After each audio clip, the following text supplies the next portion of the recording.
Rebellions are built on hope. Incoming transmission. Radio Rebellion.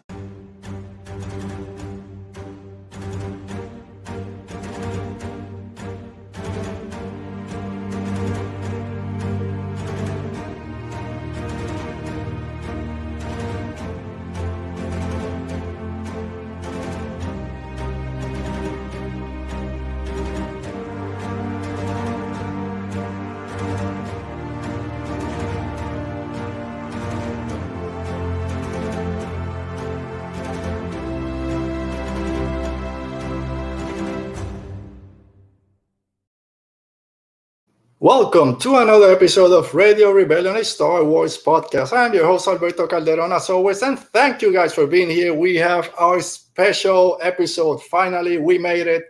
We're here. It's been a long time in the making, but this is all thanks to you guys. As always, this podcast and YouTube show, whatever you want to call it, it's here because of you, our fans. Thanks, as always, for taking a little break on the weekends and watching us here, listening to us on the audio version when it comes out. But today is our special 100 subscriber show. I put it out there, I think since December. I've been saying once we reach 100 subscribers on YouTube, we'll do a special video, and it came out. We're going to do a watch along / commentary of one of our favorite movies. And if you watch the last episode of season 2 of Radio Rebellion, Revenge of the Sith ended up being my favorite movie in all of Star Wars. It jumped over Empire Strikes Back, jumped over The Force Awakens. How? I don't know. Maybe it was the mood I was that day, but at the moment, my favorite Star Wars movie. And we're going to talk about it. Again, you guys made it. Thank you again for getting me to 100 subscribers. And we're here. So we have a bunch of great guests. I was going to do this by myself, but then I said, you know what? It's a little bit selfish. We're not the Sith. We're not selfish. We like helping people. We like being around people. So I decided that let me put this out there. Let me see if anyone else is interested in talking a little bit Revenge of the Sith. And of course, they came out in droves. So we have 4 great guests from 4 different podcasts here. Some of them are returning guests, which I'm grateful they want to come back to the show. Some are brand new guests. I've never interacted with them on a podcast. And one person that I had the privilege of being on the show a few months ago, and we're going to bring them in because I've been talking for too long. We started a little bit late. So let's start with one of our brand new guests from Ed Podcast Star Wars. It is Oti. Oti, how are you doing? Hi, everyone. I'm doing good. How are you? I'm doing fine, thanks. It's Star Wars. We're, 3 days away from May 4th, Star Wars Day. May the 4th be with you. A Bad Batch. Yeah. Are you excited? Excited for May 4th? Oh, yeah. It's extremely.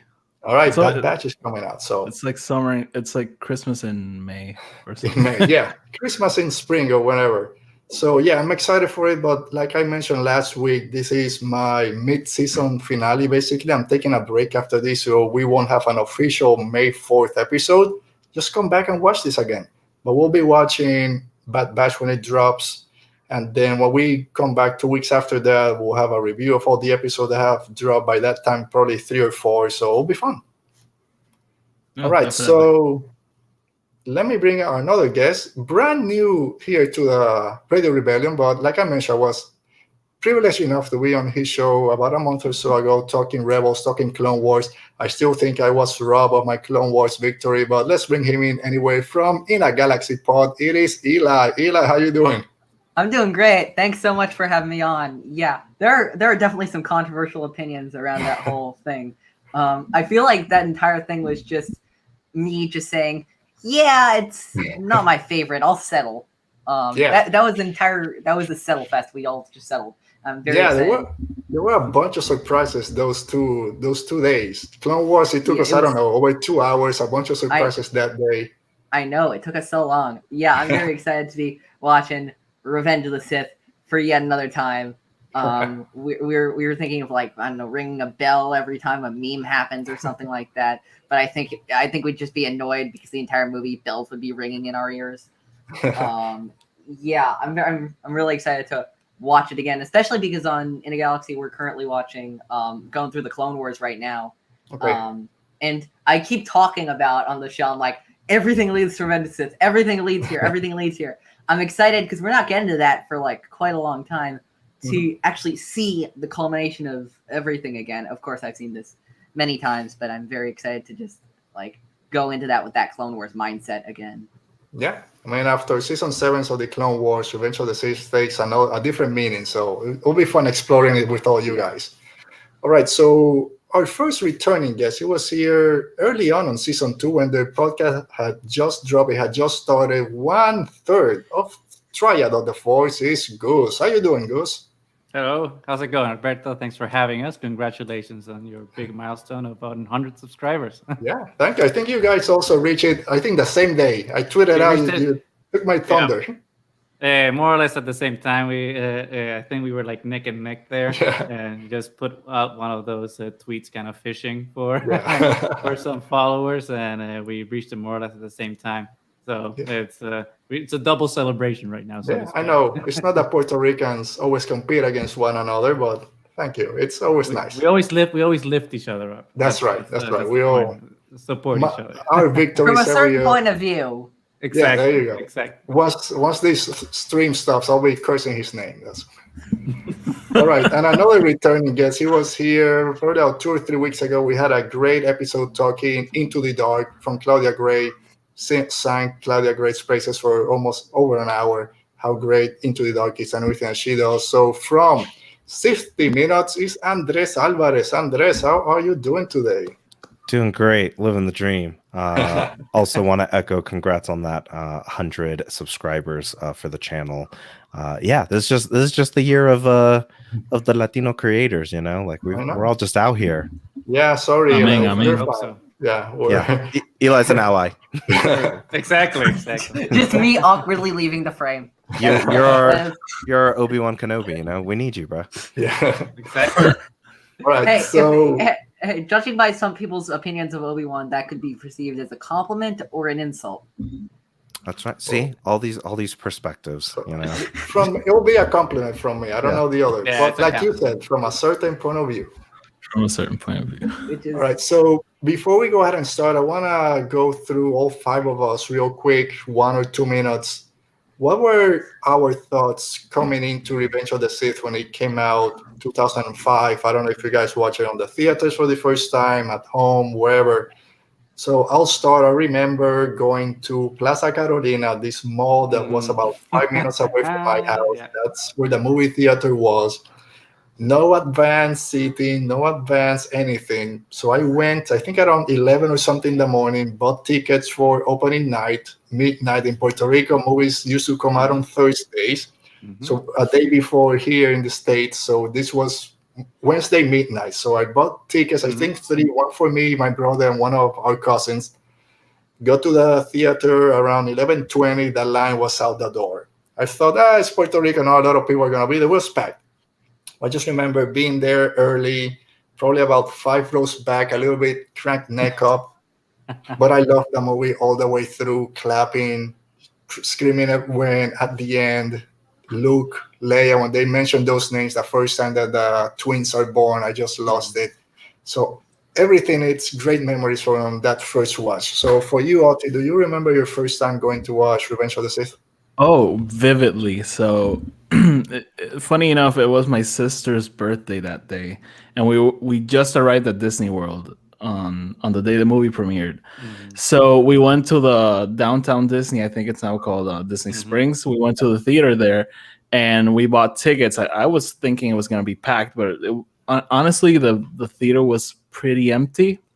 But I remember my sister was mad the whole way because she was forced to see Star Wars on her birthday and she didn't want to do that. So, but yeah, no, I remember enjoying the hell out of it. I was 12, so I was the perfect age, you know, in Georgia's mind, 12-year-olds. So I was a perfect age for the movie. And man, I loved it then. I love it now. I remember thinking it was very dark, like while I was watching it, you know, that entire last 20 minutes, you know, everything that happens, how everything wraps up. But yeah, no, I remember loving it. So yeah. So you, Eli, do you remember watching this movie for the first time? I just remember a couple of reactions that I had to stuff. First one, that I haven't really heard anybody talk just generally in the fandom, which is interesting, that like Revenge of the Sith, and still, I was just thinking because at the time I was watching it, of course, there was no 7, 8, 9 Rogue One Solo. Yeah.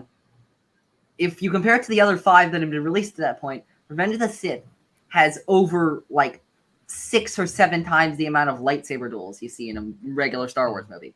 Mhm. Every single other one, it would just be the climactic 1, maybe 2 at the end of a movie. No, this had like 6 lightsaber duels, but somehow it just felt like any other Star Wars movie. It's one of those movies that like it's one of those movies that it's just like you come to know. There's a certain feeling with this movie where it's like that again, it's the darkness, that wrapping up of the saga, at least before 79. And it's like it's that the only word that's coming to my mind, of course, right now is dark. But yeah, no, I'm excited to watch it again. Though, Yeah, I mean, it's fun and true what you said about the lightsabers. Because that's when we think about Star Wars. Yeah, lightsaber duels. But for the first 3, there were like 3 lightsaber duels in total. But it's so synonymous with Star Wars now. I think a lot of that has to do with the prequel. Yeah, you get to the end and you have that climactic lightsaber duel, but there's no first of all, there are 2 climactic lightsaber duels at the end, not just 1. And second of all, you've had like 5 of them before that. Yeah. Yeah, now we complain if there's not enough lightsaber duels. I didn't feel like Star Wars. There weren't enough lightsaber duels.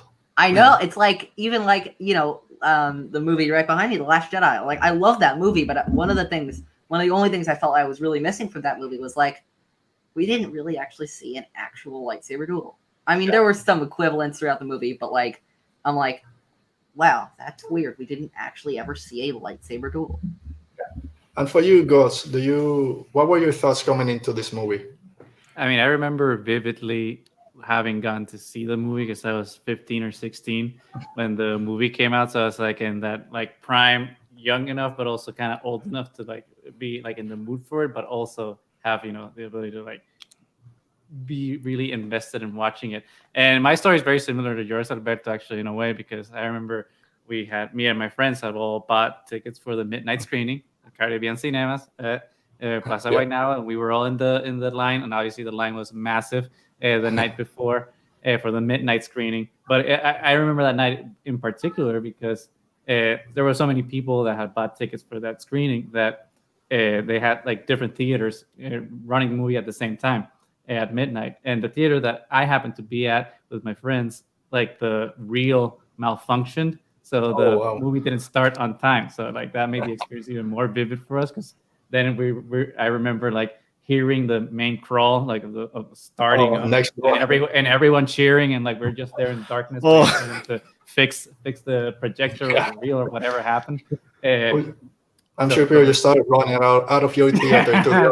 People were freaking out, but it made the whole experience that much more fun.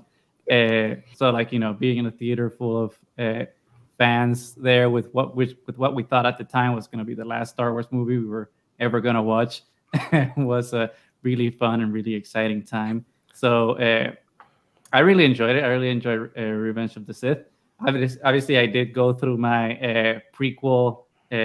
I wouldn't say hater, but prequel. Extremely critical of the prequel moment that most people probably my age and older went through. But Revenge of the Sith was, I feel, like one of the more solid movies from the prequel era because I think it has like the most consistent tone throughout it, and obviously the dialogue really helped Hayden kind of get out of some of the more problematic takes that he is accused of in Attack of the Clones. But I think it was a fantastic movie, especially like in how it not only tied the prequel trilogy together, but also bridged it towards the original trilogy. Just like the coda that movie has of like showing Yoda going into exile and Obi-Wan handing off the twins on Tatooine, and even like Vader and Tarkin and Palpatine looking out and seeing like the Death Star being built from the Star Destroyer that are starting to look like the Star Destroyers and TIE fighters from the original trilogy, kind of wrapped everything up in a nice bow for everybody. So Revenge of the Sith is definitely one of the top movies out there. Yeah. All right. So, Andres, how about you before we go ahead and finally start this watch Yeah. party here? I think I'm in that same boat as Goose and Odie, in the sense that I was 13 when it came out, and like my dad took me in Wellington, Florida. Like there was a theater that was like 10 minutes away.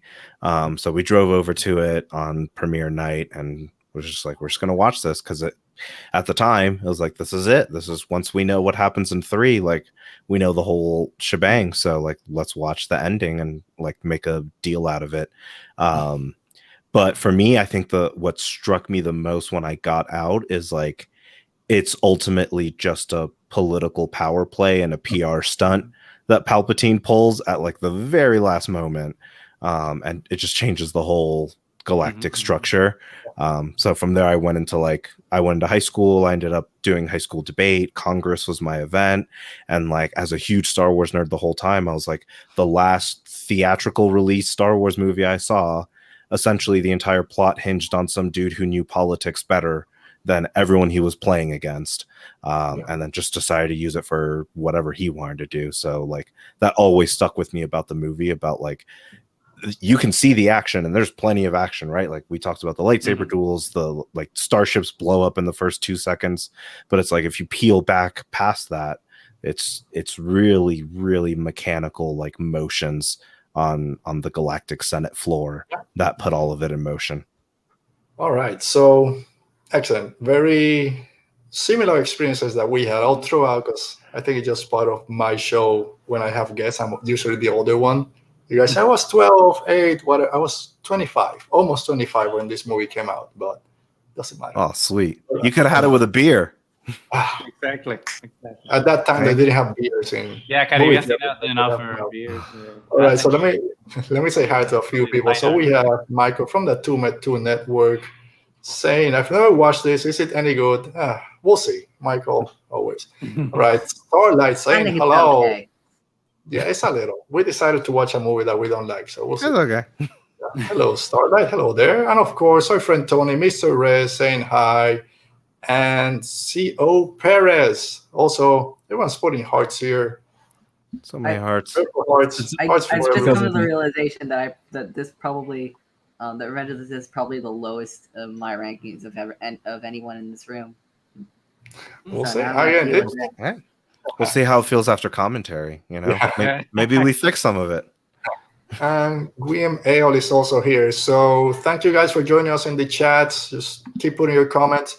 We're gonna watch this on Disney Plus. We got it all synced up. So if you guys watching Disney Plus, we're about to start, and it's a commentary. We'll be talking here. You guys be talking in the chat, and let's go ahead. I think we've talked enough. So let's go watch Revenge of the Sith, the last of the prequel trilogy. I'll be saying the thoughts. Oh, music. What were you gonna say, Eli? Oh, I said Revenge of the Sith. Revenge of the Sith. Let's okay, go watch. Before the movie starts, what's the first line of the movie? Wait. Give me a second. I can do this. I think on the crawl. I don't know what the spoiler. No. Dialogue. I don't know. Well, the crawl is war. War. The Republic is crumbling under attacks by something. It's Obi-Wan, I think. Yeah. No, I don't know what it is. So. Maybe it's S-foils in attack position. No, because I think the clones mentioned. It might be. This is where the fun begins. Why do I think this is where the fun begins? Ooh. No, they say something about the ship where Palpatine is, I think. I think the first word is like part 2. Obi-Wan saying this is going to be easy or something. I thought this was going to be easy or something. I don't know. Yeah, this is going to be easy. Anyone in the chat, does the chat know what is the first line of Revenge I'm of the supposed Sith? to be pretty good at Star Wars trivia, and now my brain just So not. the reason I asked this is because I think Ryan got asked what the first line of Last Jedi was. He got asked what the first word is. The first word, yeah. So after that, I'm always like very conscious. Okay, what's the first word in this movie? Well, the first word is in Last Jedi is there. I think we're and the first word of Rise of Skywalker is at. because JJ was asked that as well as at. Right, so I'll go with my something. boy. That's Oh Gen- yeah, that's General Grievous ship, the My one crawling with boy. those droids. Mm-hmm. Yeah. Right, so what do you guys think of the crawl? Do you guys like the crawl? I think This this was is the a great best crawl, yeah. Of the prequel. I think it's a good crawl. I like a good crawl, and I think this is a good crawl. And it's a great. Here are the drums. Oh. Here are the drums. Glare, pan the down. Bam. entry sequence is great. I love it. This is my favorite space battle, along with Scarif. I know Return of the Jedi, but this one, oh man! And that's this shot to start this. Yep. I think it's the most drums. impactful when you see it for the first time because we never had anything like this. Yeah, the Clone Wars This was is at the most Clone Wars, man. Tartakovsky's. This is the Yeah. Clone Wars. Oh, now let's see the battle. What's And going then on it down dives down, and we see chaos. Oh, look You at know, that. Yeah. when you think about it, Beautiful. Anakin and Obi-Wan just like went all over the front of the ship, like wee, like zipping around. The clones are like, bruh, there's They could have literally a dropped at battle. any point. You know, they're all drama queens, so they gotta do the whole. Wait, here we go. We got our first line here somewhere. I'm interested.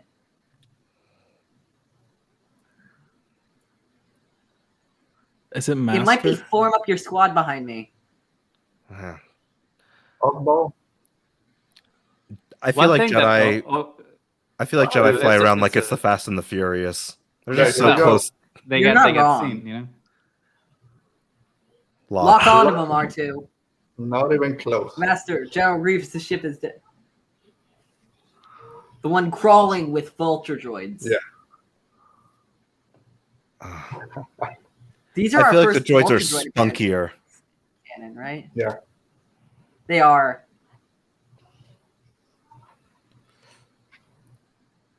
Foreshadowing. All the CGI, Tamura Morrison's easiest money he ever Oh, made. let's also remember the great bearded Obi-Wan appearance, which is maybe my favorite Obi-Wan appearance of Yeah, I any think Star so. Wars movie. Is it buffering for anybody else? Meme one. This is where the fun begins. Okay. There we go. Well, how are we counting memes in this?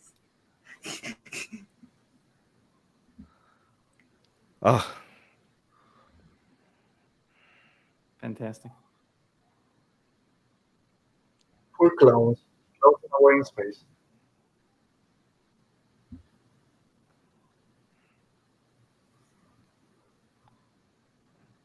And I think this was so better, like expanded upon, especially like with the Clone Wars, like Anakin and Obi-Wan's attitude towards the clones. Because Obi-Wan's Yeah. just like, oh, well, they're disposable, they're just clones. Yeah. And Anakin, sees them as people. And here it's just kind of lost I a little think- bit. And Yeah. What did you say? I loved also that the Jedi starfighters are just proto TIE fighters. yeah. Such a nice little They touch. certainly make the same noise. Mhm. So I have like the two like right next to each other over there in my wall because I always love both of them. Sure. They're so I cool. did always annoyed me that the Jedi starfighter had the same sound as the pod racer. I was like, come on, don't recycle. Come on, Ben. Burtt. You have to recycle. Yeah, that. Thank you for the noises I can use.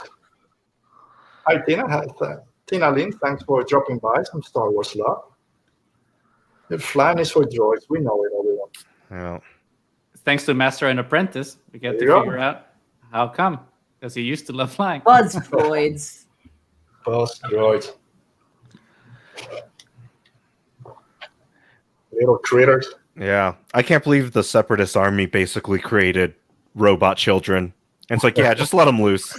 They'll destroy it eventually. Ouch. R4P17 is just gone.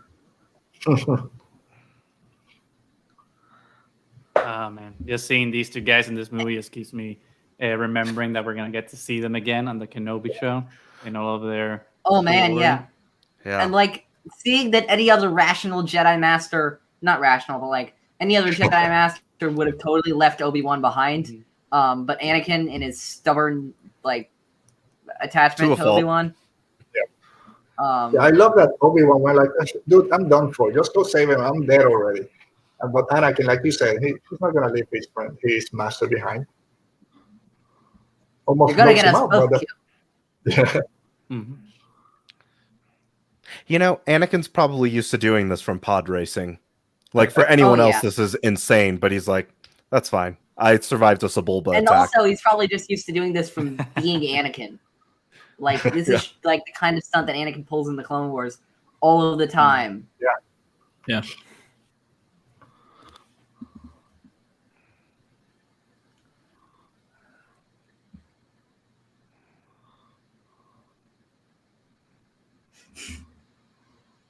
Man, R2 has been in all of it. Chopper would have ended that fight quicker. Just saying. Yeah. Just saying. And Chopper probably told Anakin, just leave Obi-Wan. We don't care. Let's go. Let's leave him. Yeah, that sounds like You Chopper. heard him, boss. Then we get Knowing Chopper, he might even sabotage Obi-Wan's ship more. Obi-Wan has a bad feeling about this. I always got to point that one out. It's a line said in every Get single that Star Jedi Wars jump. movie. There we go. Lightsabers. Anakin was a little bit nonchalant taking his They're seatbelt so off. casual. Yeah, Obi-Wan's already taking like 10 droids, and Anakin's, I gotta take my thing off. Yeah. Did any I mean, of you like play the Revenge of the Sith game? Yeah. No. Oh, I bought it the day the movie came out, right there in Disney, and I remember holding on to it until I got home after the trip because it was the day we arrived there. So I was so excited, and it was a great game. It I even hear had good like things an about that alternate ending. Yeah. Like I don't think I've played it ever since having played it back then. But I do remember that the alternate ending was. It's always fun when games have alternate dark side, light side versions. It's like a very silly. There he ending, is. There he is. Our boy, Good General General. Grievous. One of my favorite characters in Star Wars. I know. Love this We guy. need more. I love General Grievous. do they love General explain in the new Clone Wars what made the cough? Not Tartakovsky's, but like Filoni's? Because if not, then he just has a cold. I think Tartakovsky, like that, the whole crushing the chest thing. Oh, here's a cool thing. This Anakin and Obi-Wan fighting the Destroyers mirrors Qui-Gon and Obi-Wan from the beginning of the trilogy in the hallway, which I find awesome. Yeah. Oh. Just seeing the Jedi speed in Phantom Menace when they just run Obi-Wan away was then, as Anakin said, the learner, and now he's the master. But addressing your point, Andres, I feel like the Tartakovsky explanation is somehow still canon, even though the Tartakovsky isn't. Okay. So I might Yeah, be because making like I don't think they ever brought it up again. So it's just like he just got a cold, I guess, on that day. They'll figure out something. It's flu season. 31174. Like I don't know why, like because I know that's a Gillette razor for women back in the early 2000s. That R2 It's just used missing to the blades. and I don't, and exactly, and just painted black as it's pink. But I don't understand why it's like like the speaker is so loud. It's like R2, come on, this is 101. Just turn off the speaker. Oh, we're getting to a line that I use like every single day. This is probably the Star Wars line that from me that gets used most in my daily life.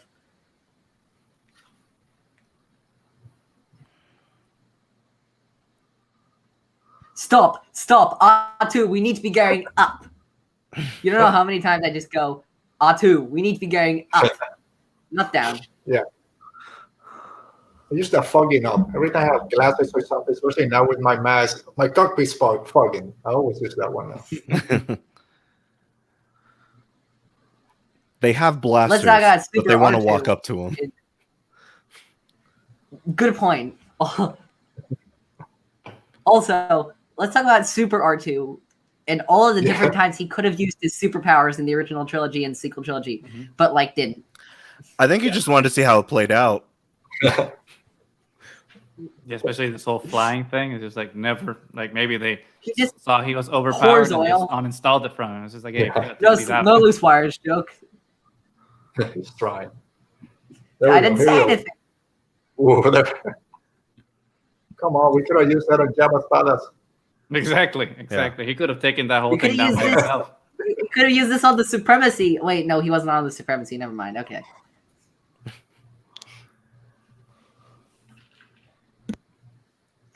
And obviously, the chair that Papa Palpatine is sitting on is Wow. it's very Nice. similar seat to the one from the Death Star. I love it. Every Oh, single that's time. fine. This was the Absolutely. moment where I think he started asking, like, I wonder what catalog this chair was in, because like clearly it's stuck with him.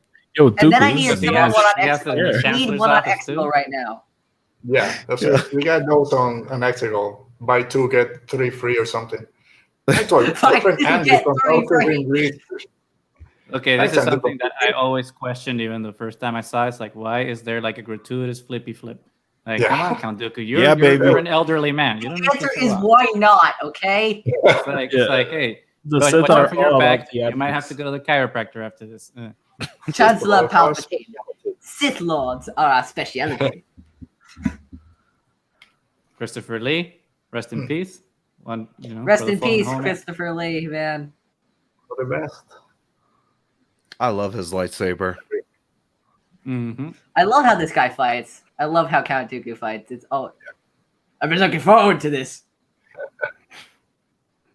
Twice the pride, double the fall. Twice the pride, double the full. I love how this lightsaber battle is extended on the novelization. Just makes it so much better. And this one is great, but the novelization makes the fight with Obi-Wan a little bit more exciting than just being thrown out in the first 10 seconds.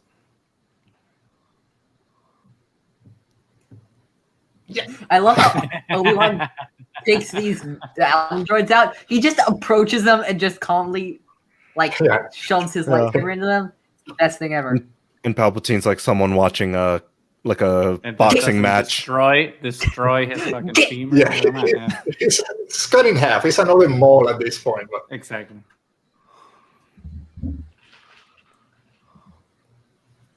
I sense great fear in you. Skywalker. Which sounds pretty familiar, actually. That's true. What Outer Rim Reads is saying, though. The Andrew's Revenge here. of the What's Sith up, Andrew? novelization is extremely good, especially like in fleshing out a bunch of the things that are happening, not only in the scene but in between scenes. Oh, Especially like when we get to when the Jedi confront Palpatine in the Senate chambers. That in the novelization is amazing. There goes it's a the great hands. novel. Here we go. Will he do it? You know what time it is, guys. I'm going to get really close to the mic because you know what I got to do. Kill him now. You know what time it is. Poor guy.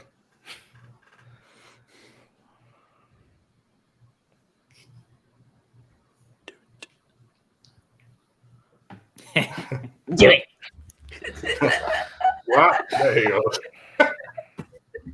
Yeah, I also like to Outer Rim Reed's point is that moment in the novelization. I saw it from like the bot that posts it, like the random quotes, and Oh, like, yeah. I follow that. that realization in the book, because you can see into the characters and their mental state. It's like By Count the way, Dooku's a let's talk Sith. He about knows what's Anakin. up.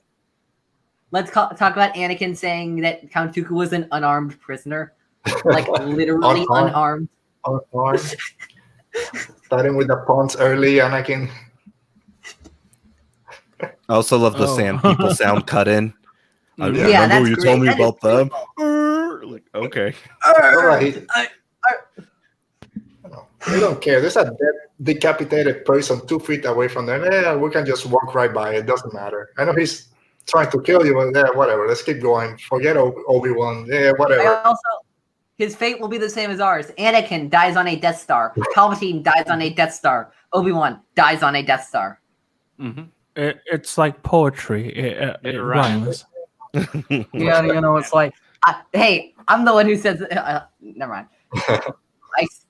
If my co-hosts were here, he'd tell you that I say that like way too much on In a Galaxy. So, oh wait, well, I missed Private Wilhelm. Dang it, I missed Private Wilhelm. I love that sideways battles, like battleship battles between those two. Yeah. Very pirate ship, like pirate poetry, movie. you know. Yeah. You know, we have to have it. The obligatory poetry quote. You know what's still crazy to me? Do you know how many suits of clone armor they made for this movie? 0. 0. 0. It's all CGI. I know a lot of people complain about it. I love the CGI in this movie. I think it holds up. And I mean, it's definitely better than Attack of the Clones. But The at least CGI for me, in this, sometimes it feels kind of cartoony, even though it's really good. It doesn't feel as as real as obviously the sequels do. But that's my regardless of the CGI, like how it's implemented, just the fact that they used it this much and they were able to use it this much is like so incredibly impressive in my opinion. I don't like Grievous, but his design is amazing, and the detail. He looks great. Yeah, and the close-ups that they did with him is just like, dang, someone took the time. Yeah, one of the things I always go back and forth on with this movie and contributes to why sometimes I don't like this movie as much as other Star Wars movies is how over the top it is sometimes. I will say I admire that once it decides it wants to do something, it really commits to it every single time. Yeah. It's like you're going to have a huge space battle. I think how like huge that in the huge. era, you have 2005 Tartakovsky's Clone Wars is the only Clone War, so it's like I feel it starts so over the top because it's still pared down when you compare it to like a Tartakovsky space battle, that there's not 3 gajillion Star Destroyers out there, but it's it's over the top because it's kind of playing with that space. Like George Lucas wanted to prove a point, clearly. He's like, all of it, just battleships everywhere. But I think if they remade episode 3 with what the current Clone Wars is and like that kind of Marvel environment where everything feeds into everything else, I don't know if it would have started with the battle being like all of what it is. Like, we haven't gotten to it yet, but they're not going to land a whole ship. So like all of this is still, still flying half a ship.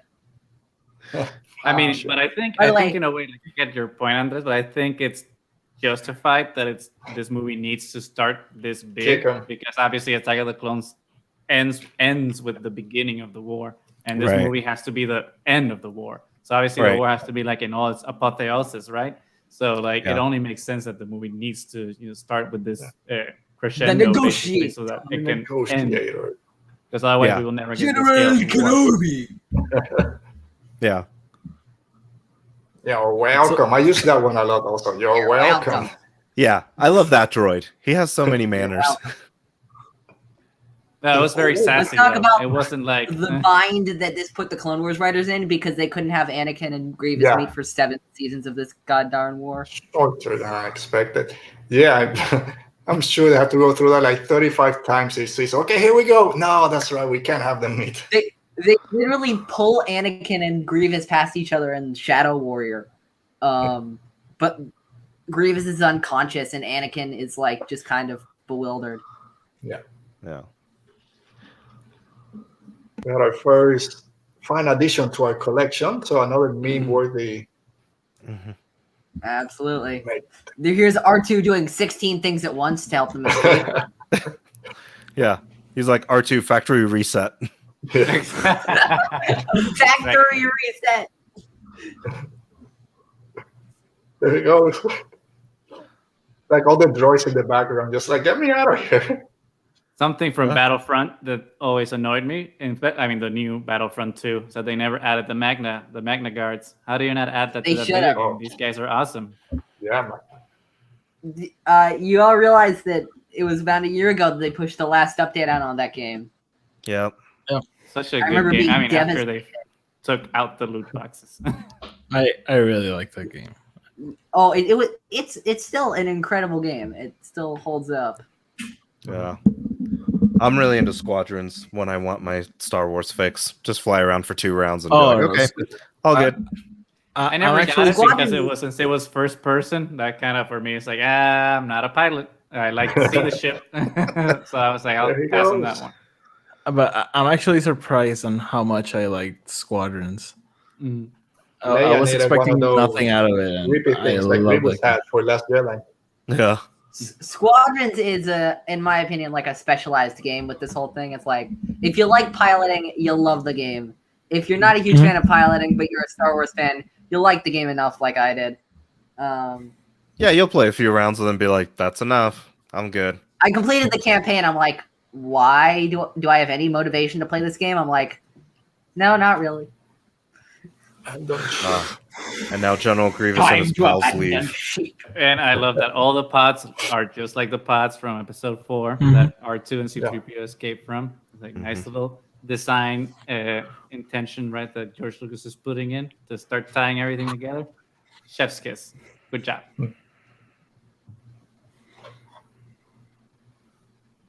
Oh man.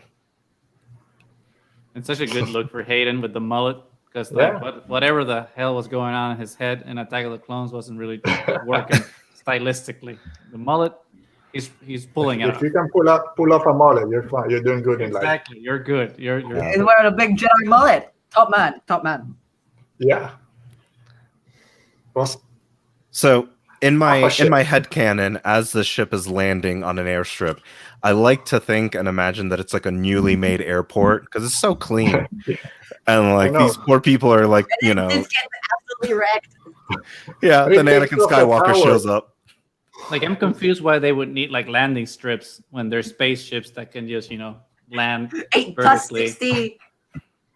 they knew What is something like everyone this might saying? happen. Yeah, they so were like exactly. Some Jedi's gonna mess something up someday, so we'll need a landing strip. I'm sure the guy got really. Damn We those just Jedi. wasted $7 billion, and when this happened, yes, I told you one day Exactly. we needed that landing strip. The problem was that Damn guy was those- on the control tower that day. Yeah. Damn those And I Jedi love- constantly saving the day. Yeah. Probably Ahsoka while she was stuck in the world between worlds popped up in Coruscant. I was like, you guys are gonna need like an airstrip.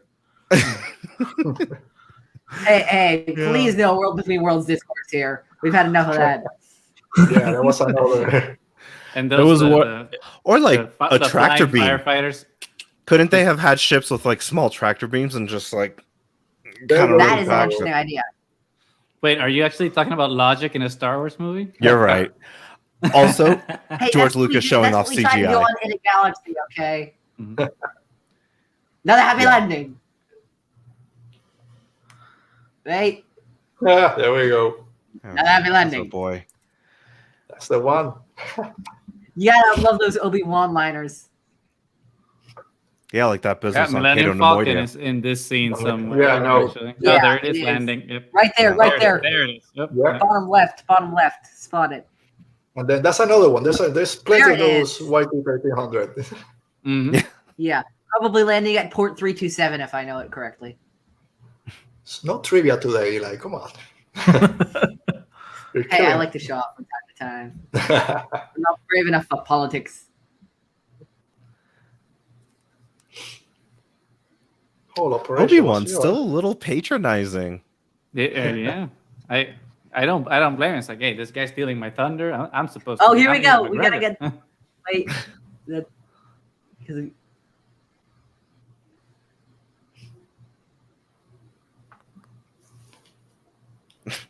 Oof, what day is a glorious day with politicians? Let's be honest. Exactly. doesn't count. ninth time. That business on Cato Nemoidia, which I still want to know about, by the way, Yeah. doesn't count. Yo, like Andrew said, Yes, Outer you're Rim. not the guy working on the tower. That 3 rocket. years of the Clone Wars. Yeah. 3 years of that show, like in universe. We never get that time on Canon Nemoidia. What the heck? Oh, that's a good point. Yeah, let me put it- If R2 yeah. didn't exist, that's true. The one. He's the R2 one. He had to is the one that is deactivate. ruining his plans left and right all the time. Yeah. Except in Palpatine the sequel worrying, trilogy, yeah, sadly. worrying about Anakin when he should have been worried about R2. Yep. Never is what underestimate a Leia said. droid. Yep. That's There we right. go. Boom. Colonel Leia. By the way, can we get some more Maybe Senator Smith's Organa in like anything?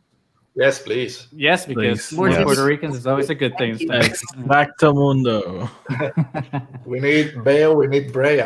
We need both of them. Hopefully, Yeah, we need Andor. Breha, who has had, by the way, so far 0 lines in a Star Wars like viewable anything. Yeah. I mean, I think there might be like a renaissance for his character because not only like in the Andor series, but there's a possibility that in the Kenobi series too, he might show up Yeah. because Yeah. If we get based Bale on, and Kenobi, based on New Hope, it's pretty understood that not only do they have relationship, but they maybe kept in contact, which Yeah. is why Bale feels comfortable like being like, okay, we need to go find him. Yeah, and even in Rogue One, because like Mon Mothma is like your friend, so it's like clearly they've had like one too many Friend that drinks. Jedi. somewhere, and he's like, "Yeah, I know a dude with a laser sword." It's like, what? You what? Yeah, they haven't talked in almost 20 years. Your friend the Jedi, call him to come help us. They've been in contact. Yeah, tell him you're moving. That's what true friendship is, though. When you don't talk to someone in like 40 years, but then you call him, it's like you never, lost, kept in touch. And Obi-Wan's going to be, dude, I've been stuck in this desert for 18 years. Not even a phone call, a little bottle of water or anything. Watching a moisture farmer grow up. Oh my! Talk about watching paint dry. Like, Yeah. You didn't send me any chapstick. You didn't send me any water. Come on. I might have gone off, maybe fought my old apprentice once or twice. I don't know. You never called But my I'm good. I'll birthday. help you now. yeah. Also, Padme sneaking up on Anakin like a teen mom kind of surprise, like, Annie, I'm pregnant. Like, whoa! I just saved the Chancellor. Save the galaxy. Are you dropping this on me now? They kind of And- put her oh, character I in just saw you via hologram like a week ago, and I could see you're visibly pregnant, and I couldn't tell. Also, yes, I'm referencing that episode of The Bad Batch, in which she is. They did such a disservice to her, though, I feel, in this movie. Because Yeah. they obviously Yes, set her up to be they like this did. completely capable, independent, and strong woman. Then here's just like, well, now I'm just going to be a pregnant woman waiting for Well, my hot man. take. I feel like they did a disservice to her in every single prequel. I hate But- how but much her especially roles here, for sure. diminished. Yeah. What do you say, Oti? Okay, I hate how much her roles diminished throughout the movies. Mhm. Yeah, it sucks. And she's also often like, I talk all you want about Anakin's terrible lines. I think Padme, of every single character in the prequel trilogy, has consistently the worst lines.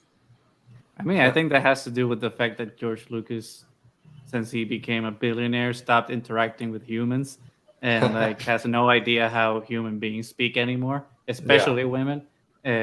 So he needed a script doctor. I mean, he did have it with Carrie Fisher, right? But he definitely needed a screenwriter to take his story ideas and make it into human. Someone's pushing this back 10 seconds. I Yeah, don't mine know is going backwards. Sorry, I think that might be me accidentally. It's constantly syncing for me. It's weird. I don't know what's Yeah, going mine on. too. I'm gonna like pull it forward for everyone because I cannot watch this scene again. All right, Okay. let me There. So what Okay. time step Okay. are we going to? we No, got that It's not syncs it for playing everybody. There we go. so 27:52 more or less. We're on Budapest 27. now.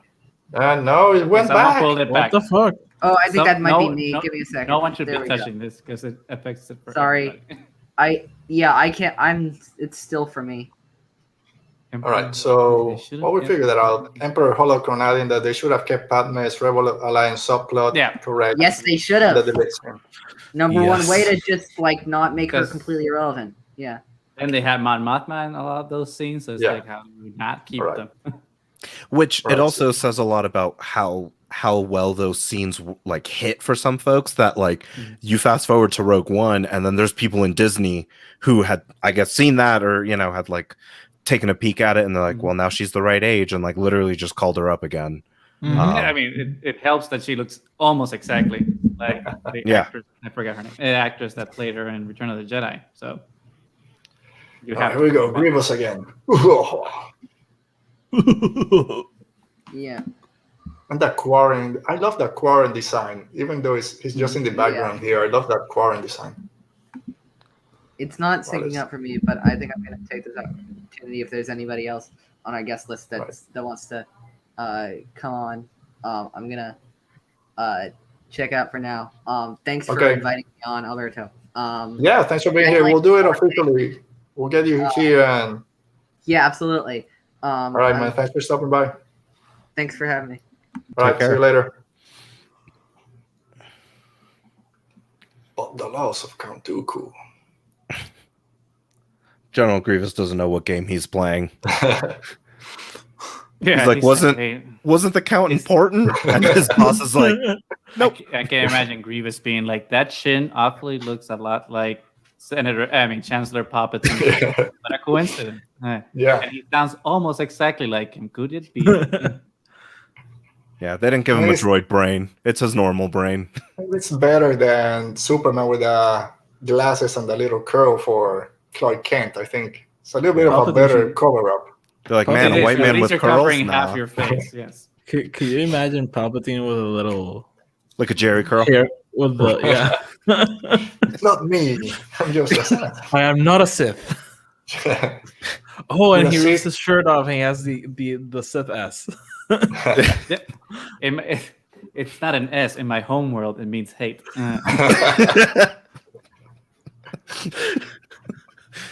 Sith Eternals, Sorry, man. I have to do the Man of Steel. Deep cut, Yeah. deep cut. That the High School Musical meme. S for Superman. No, what's her name? Gabriella. S for Sith. Because I'm Now so in this love with scene, you. this scene, oh my god, it's like George Lucas has never talked to a woman outside of a workplace setting. This is not how love works. Yeah. So this is what I still think that the dialogue is bad between the two of them, because Yes. not for most of the movie it's really good. It's improved from Attack of the Clones, but that scene is still Yes. bad. It's There's a scene in Attack of the Clones, agree. the first time that Anakin and Padme are together in the apartment with Obi-Wan. The dialogue in that scene, oh my god. And the acting, even Ewan McGregor and Natalie Portman, who's a great actress. It's terrible. All right, thanks, Andrew, for stopping by. We have a shirtless Anakin for everyone out there that might. Oh, be yes. interested. They always they say for Adam Ben Driver. Solo and Kylo Ren. No, they all started with Anakin. Come on. Yeah. That's right. Well, Never it saw all Luke take started off his with shirt. it all started with Mark Hamill in diapers in the The Bacta tank. yeah, the back to tank. Good point. Yeah, back then they didn't care if the leads were all ripped and strong. Just get him in there. He's fine. Yeah.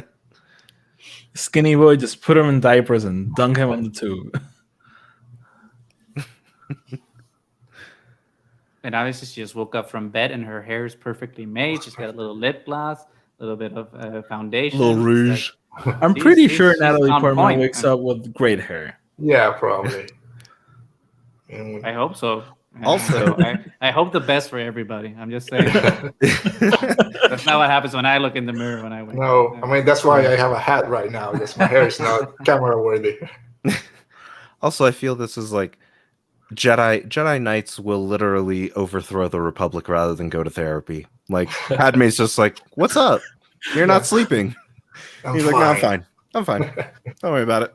Just a dream of everyone dying around me, but it's fine. Don't worry about it. Yeah, Yep. I have unresolved mommy issues. Nothing we need to look into Not to professionally. worry about. Yeah, Nothing to do that you're pregnant. I saw a bunch Well, of crazy stuff on Mortis, so you know. I mean, the Jedi at this point might be like, Scientologists where they don't believe in psychiatry or psychology. There you go. Oh, So maybe. they're like, no, that's not real science. So Anakin's like, talk to my loved ones about my problems, overthrow the government and the institutions I chose to protect. Yeah, I'm gonna overthrow go. everything. Yeah, That's he's easy, that that's meme the of the easy part. superhero sweating. He's like, "Ooh." Obi-Wan. Here we go. Start that rift between Obi-Wan and Kenobi starting. I mean, between Anakin and Obi-Wan starting. Yeah. It would have been like, I feel like this rift would have been like more understandable to me if it like they had. I don't think that they needed to like have a love triangle, but I think if they had like implied that Anakin thought that something was going on between the two of them, it would have made more sense, Maybe. even if something wasn't. So that then it's like, oh, I get now why like Yeah. hates Obi-Wan now because he's trying to steal my woman. And he's like, no, bro, I'm just trying to set up the rebellion. And so we have to keep it secret from you because you work with the Dark Lord of the Sith. Mm-hmm. So Yeah, maybe a scene in Attack of the Clones, because at the end of the movie when Anakin's like jealous, it's like out of nowhere. He's like clearly your father figure. So what's going on, man? and Yoda giving the worst advice about how to deal with death. It's like, hey, don't just be on. happy that they're dead. It's like, what? Rejoice around you. Yeah. Rejoice for those around you that join the Force. More Yeah, than you know. that farm in upstate New York is really nice. Exactly. Here we go. Don't be sad. I heard there's a wave pool. Like, what happened to Yoda between the High Republic and now? That's- It's like this. That's what we need to find exactly out. what I want to know. because you read the comics and the books, and it's like, what happened to him? To let go. Everything you feel. And even Yoda in Last Jedi, like it's a different Yoda. Mm-hmm. Yeah. I mean, those Jedi from the High Republic to where we see them here in the prequel trilogy, there's a big jump from those philosophies. Yes. They're back here also up there. We gotta find out what happened. Why did it went from the High Republic mindset? And even, I mean, we don't Revenge of the Sith. I don't want to get into High Republic, but they're so good. It's so good. So good. You missed my PowerPoint presentation. That's what's wrong, Anakin. Are you kidding me? Where were you? I even had the transition that you liked, and no one was there to whoop. The one where the fire eats all the words. Come on, Anakin. It's your cue to start clapping so everyone else would, and no one did.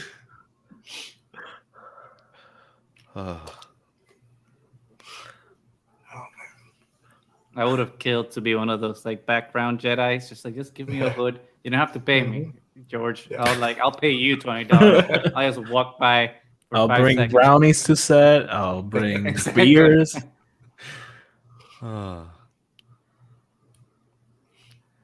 Man, poor I went Anakin. off, He's it's just like running this. around. He's like running around from meeting to meeting right now. He was late for one. He's got to go to another one. From building to building. They didn't have Zoom back then. Man, No. just put it on Zoom. We can meet. No pandemics in space. Imagine having an office like this, just looking out to the Coruscant cityscape. Big enough for statues. These whole statues you brought in. Yeah, I don't think Palpatine wants to work from home. Yeah, no.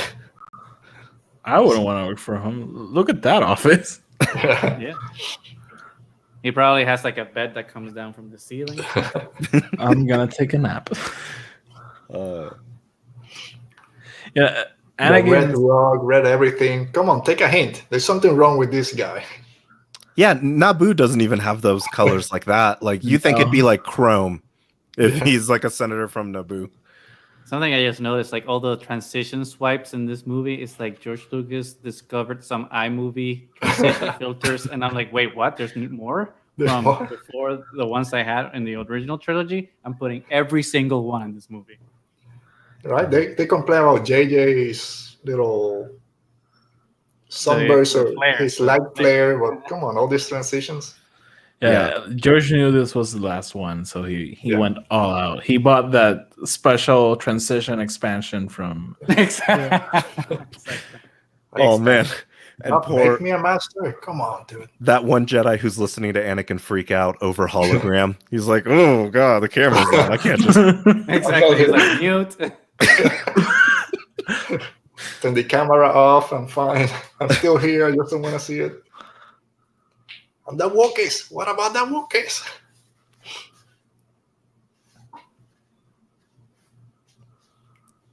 I like how they have like 11 or 12 Jedi Masters in the council and only 4 of them speak. Yeah. It's like every other meeting you go to. It's only 2 people speaking and everyone else is Good just there point. quiet. Good point. Yeah, also for not having seen the Clone Wars in like when this first came out in theaters, I do like this scene because it shows you just how like thinly spread they are. Like they're trying to deal with Anakin, and then 2 seconds later, they're like, God, we gotta send, I don't know, masters, like Jedi Council members halfway across the galaxy at this point. Mm-hmm. Come on, I can just relax. Yeah. Don't they have like a counselor or psychiatrist? I guess they view themselves as their own psychiatrist because since they're like supposed to be Zen, it's just like centering yourself using your own monk skills, I guess. But Ava Chris would not stand for this. And then you just hear Yoda speech, just forget about everything. It will be all fine. Yeah, Ava will be like, dude, come on. And not even a single music room. What is this?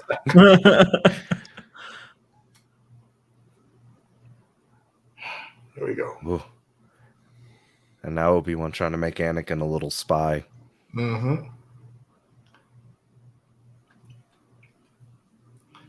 He's the negotiator. Of course, he's the one that's gonna tell him what needs to be done.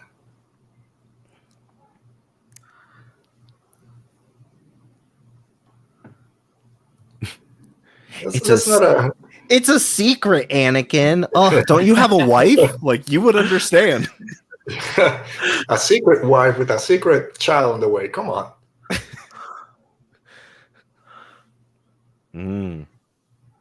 Skywalker Family at War talks a little bit about that as well in the book of like Palpatine playing both sides and just separating them.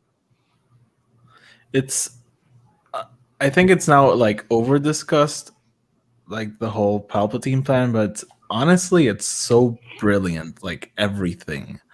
Like he recommends him for the council knowing he won't be made master, and that will piss him off. It's perfect.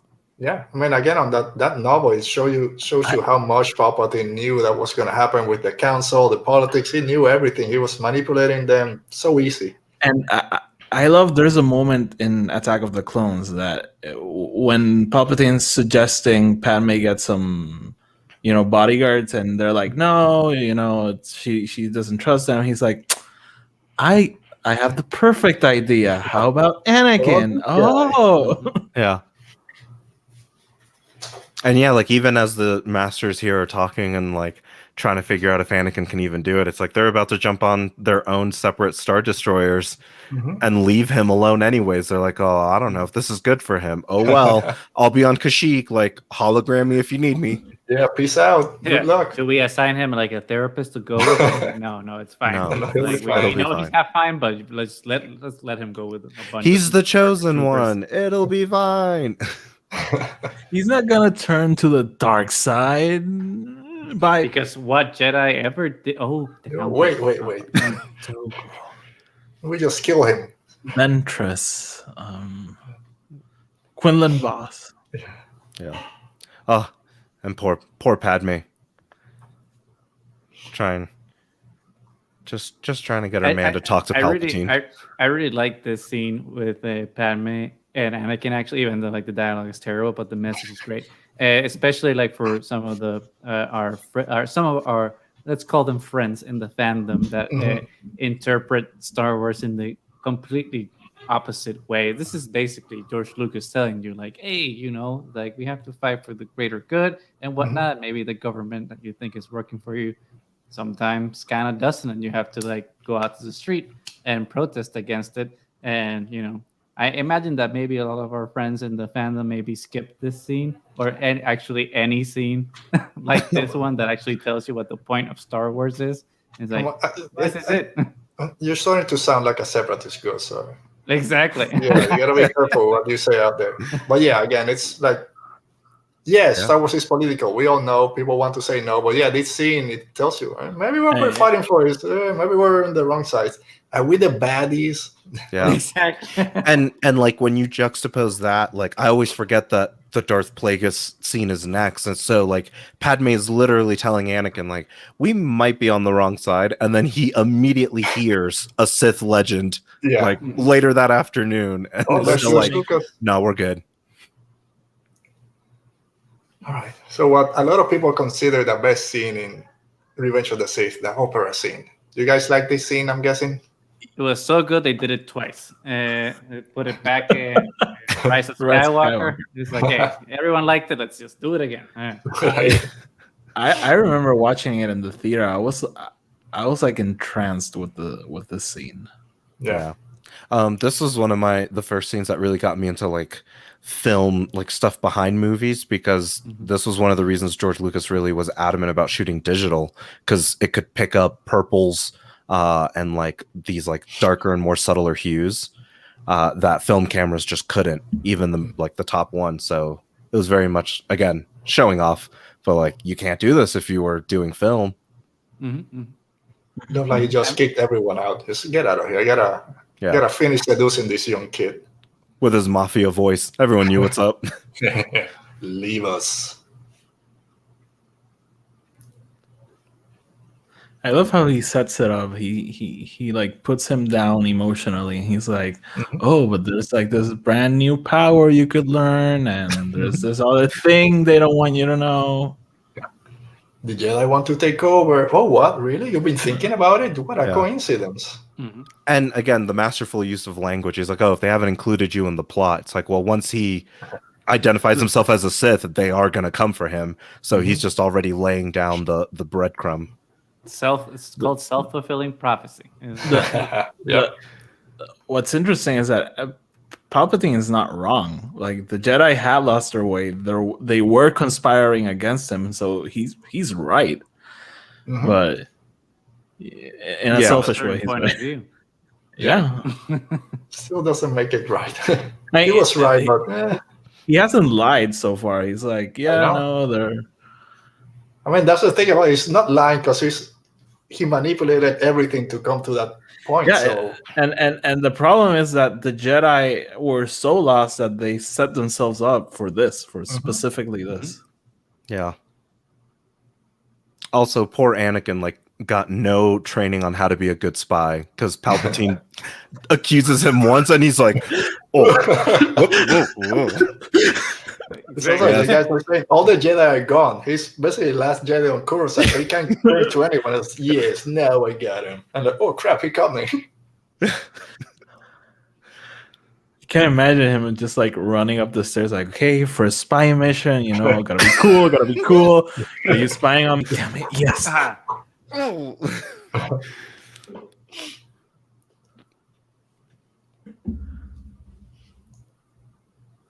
here we go, folks. The tragedy.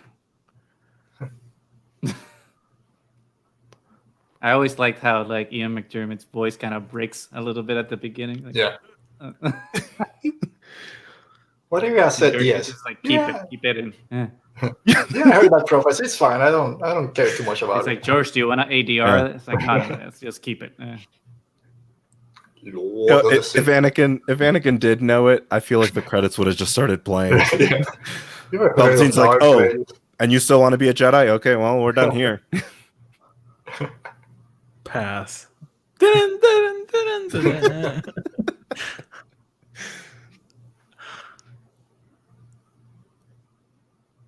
It's Snoke Plagueis. I never really understood that. Let's just be clear about that. It's very clear that or it's Snoke Luke. Now I'm confused. I know. There's that hand. That hand out there. Or is it like a Plagueis Luke thing? Or I saw someone on Twitter threw it out of like, what if that's Anakin's hand from the Count Dooku fight? Because like Dooku escaped, so like what if he like took that after he? Maybe it's Dooku. Dooku just lost both of his. Maybe it's Dooku's. Maybe it's Anakin's. Did Anakin lose a hand in Mustafar? He lost it all. Because he was with Oxy and Mustafar. Maybe Oxy like took it and just dumped it in the water. Look what looks familiar. I also love Ian McDermott's acting as he talks about killing Darth Plagueis, or implying that he might have been the one. And everyone knew as our spy boy didn't figure that out. Not from a Jedi. I just love that Ian McDermott read this script and he's like, "Oh, so wait, this is really campy, so I should act extremely over the top." You guys, I have a question because did you guys know that Palpatine and Darth Sidious were the same person throughout the whole trilogy? Because as a kid, I had no idea. And I remember like when the toys for Revenge of the Sith came out, they had this Palpatine whose face changed. And I was like mind blown. I was like... So for me, I say, because I'm the old guy here, I knew from the original trilogy, I knew Palpatine was the headmaster behind everything. So when it came the prequel trilogy, I didn't know. But I always, because a lot of people say, oh, you got to watch the original trilogy first, so you get that reveal of Darth Vader being Luke's father. But if you watch the prequel trilogy as your first intro to Star Wars, there's a bunch of huge reveals like that one. And then no one's going to think that Anakin's going to turn at the end and kill Mace Windu and then go turn into Darth Vader. If that's your first time watching Star Wars, there's a lot of great reveals, like you said, Oti, that if you don't know that's that part of the story from 15, 20 years ago, they're pretty nice. Yeah, I don't think I knew. Like, maybe Attack of the Clones. Like, I thought that final shot was just a little wonky. I was just like, man, Palpatine's kind of smug there with his clone troopers. But yeah, I think Episode 3 had that reveal for me as well. Like watching it at 13. Yeah, I always like when I saw Phantom Menace, I obviously had seen the original trilogy first, so I knew that Papa Palpatine, he's gonna, Senator Palpatine is the Palpatine. But when I saw Darth Sidious, I'm like, wait, this guy, he kind of sounds like Palpatine. His hood is the same, the little brooch is the same. So I remember after the movie came out on VHS, obviously I bought the movie on VHS, and one of the first things I did when I was rewatching it was go into the credits and see, okay, what actor was playing Darth Sidious? And when it gets there, I think it said Darth Sidious as himself. Oh, wow. Like, come on, George. No spoilers. No spoilers. No. So at that point, I wasn't absolutely sure, but by Attack of the Clones, I was like, Thing is, it's fairly obvious, but as a kid, in my mind, Darth Vader was a bad guy. Palpatine was just like this random guy who shoots lightning at the end. So I was like never concerned on who the Emperor is gonna be. So when I saw that toy, I was mind blown. And the way his face changes, it's such a weird, like, that's a criticism I do have of the prequels. I wish George Lucas didn't name A New Hope 4, because I feel by the time you get to 3, even he knows he's up against the clock, and he's like, his face is kind of wrinkly in episode 6. it just doesn't melt it. I think that in a way this is the most solid prequel, but I do think George wrote himself into a corner, and there was like a ton of things that he wanted to do, and he just didn't have the time, like the 7 wars and 7 planets, and setting up Luke, Leia, and them having kids. He had to rush him because it's a lot. Yeah. And there we just had Anakin and Obi-Wan saying goodbye for the last time before being Vader against Kenobi. And of course, Obi-Wan in the light, Anakin in the dark, under the shadows. So, Cody! Commander Cody. Cody, I hate you. You're the worst clone trooper ever. Yes, you're gonna. Man, I really wish we see Cody and Kenobi. It'll be interesting. Yeah. I know a lot of people have said that might be part of it. That he's trying to find Kenobi. I mean, Maybe. it's not outside the realm of possibility, considering that Tamora Morrison is involved in Star Wars again. So he's on set when Book of Boba Fett be he's around the office. Exactly. So she's like, "Hey, can you come here for 2 minutes?" Just put this white and orange armor on. You'll be fine. I love how Anakin's vision comes in like spurts. Like now that Obi-Wan left, the Force is like, Obi-Wan's there when your wife is dying, bruh. Then he has with his PlayStation, with his PSP, 1999 PSP.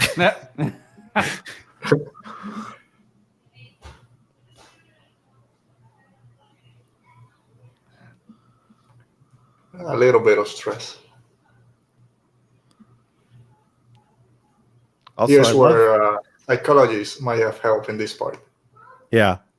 And also the fact that no one questioned his Hot Topic Jedi Master look, like the all black leather.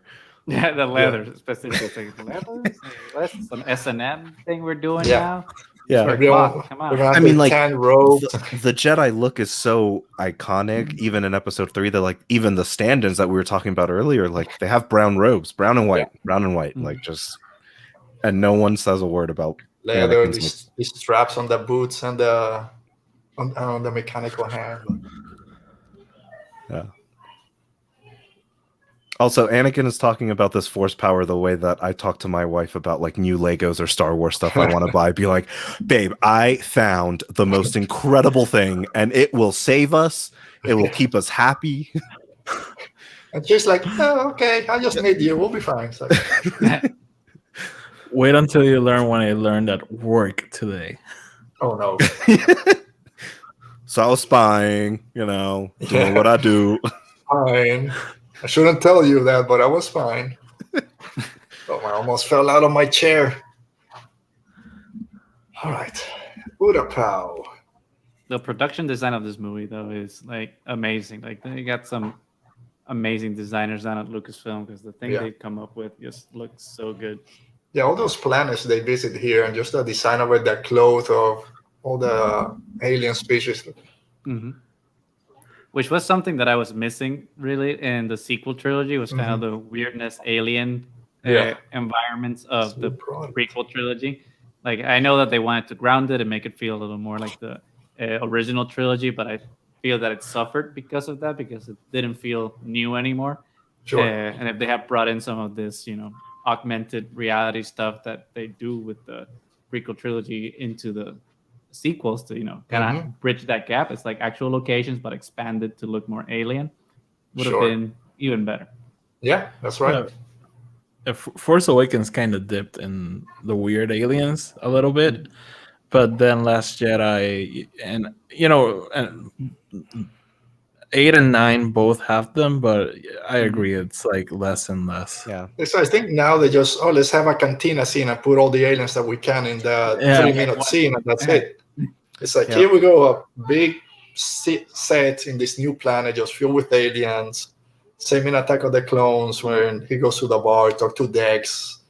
Geonosis come on, half of the movies with insects flying around. Yeah, we do miss that. Yeah. Yeah. Yeah. There you And I go. think So it's see, also that's a like spy. That's a spy. You hide, you send your ship out, and you're hiding. That's how you do it, Anakin. yeah. And like I feel like we were talking about it with how Lucas kind of wrote himself into a corner with the numbering and like of the prequels, but I think that's why you don't have as many aliens in the sequel trilogy because like the scope of Last Jedi is really like these folks on these ships, and then Rise of Skywalker kind of inches out, but just Yeah. they put themselves in these little areas where they're like, well, like. But yeah, but like even these shots with the Separatists and General Grievous talking to them, 6 different aliens just casually. Well, but I think that was the interesting thing about the Revenge of the Sith in particular. That I mean, you don't notice when you're watching it when you're 15 years old at the time, but now with hindsight, right? It's like the Separatists are all aliens and different species, and it's like a very diverse group of people that are just want to speak up for what they feel they're deserved / owed, and then all of a sudden the Republic is suddenly whitewashed, and it's all just humans It's mostly on the one side. So I think With that a was whole clever bunch of thing Tamora Morrison thrown in. Exactly. That's a really clever thing that George Lucas was doing at the time. Yeah, you're wasn't right. really We don't pick on acknowledged. that as 15-year-olds. Even me at 20-something, I didn't pick on it. Oh, wait. We got to be ready for this scene. And I wonder what Obi-Wan's like, Obi-Wan was what thinking can I before do? he's What like, should I do? gotta All right, do here it. we go. what should I say? I'll just drop in from he 50 practiced. feet. And here we go. And hello there. He practiced in the mirror. Yeah. While they were in I love- hyperspace. I love the meme with all the different languages. Have you guys seen it? No. It's the same scene, but like in 20 different languages. Oh, yeah, I think I saw it. And then Obi-Wan, he knew. Magna guys, let me just drop this from them. I don't have time. Yeah. Oh, this was Jedi's like myself. Have y'all seen the Robot Chicken sketch where they show they're behind at a car wash and like the land speeders are stacking up and General Grievous like opens up his other arm? There we go. Just put some soap. This always annoyed me. See, he has General Grievous has Anakin and Obi-Wan's lightsabers, but they're color swapped. It's like, come on, Lucasfilm, just design 2 more lightsabers. It'll take you 5 minutes. Don't create a We just talked about the great design that they do at Lucasfilm, and they mess this up. And then it's like, just copy paste the lightsaber. No one's gonna swap the colors. No one's gonna notice. No one's gonna notice and be They posting don't know this the fandom. They don't know. 20 years from now, we're gonna be doing 20 podcasts about it. There we go.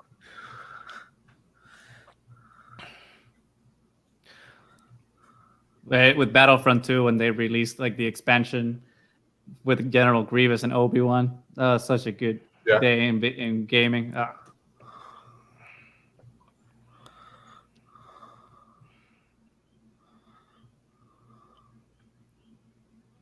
Lost another arm.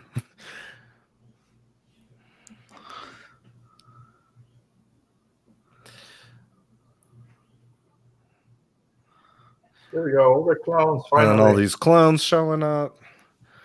Party Looks time. Really good. Yep, looks good. That's a great shot.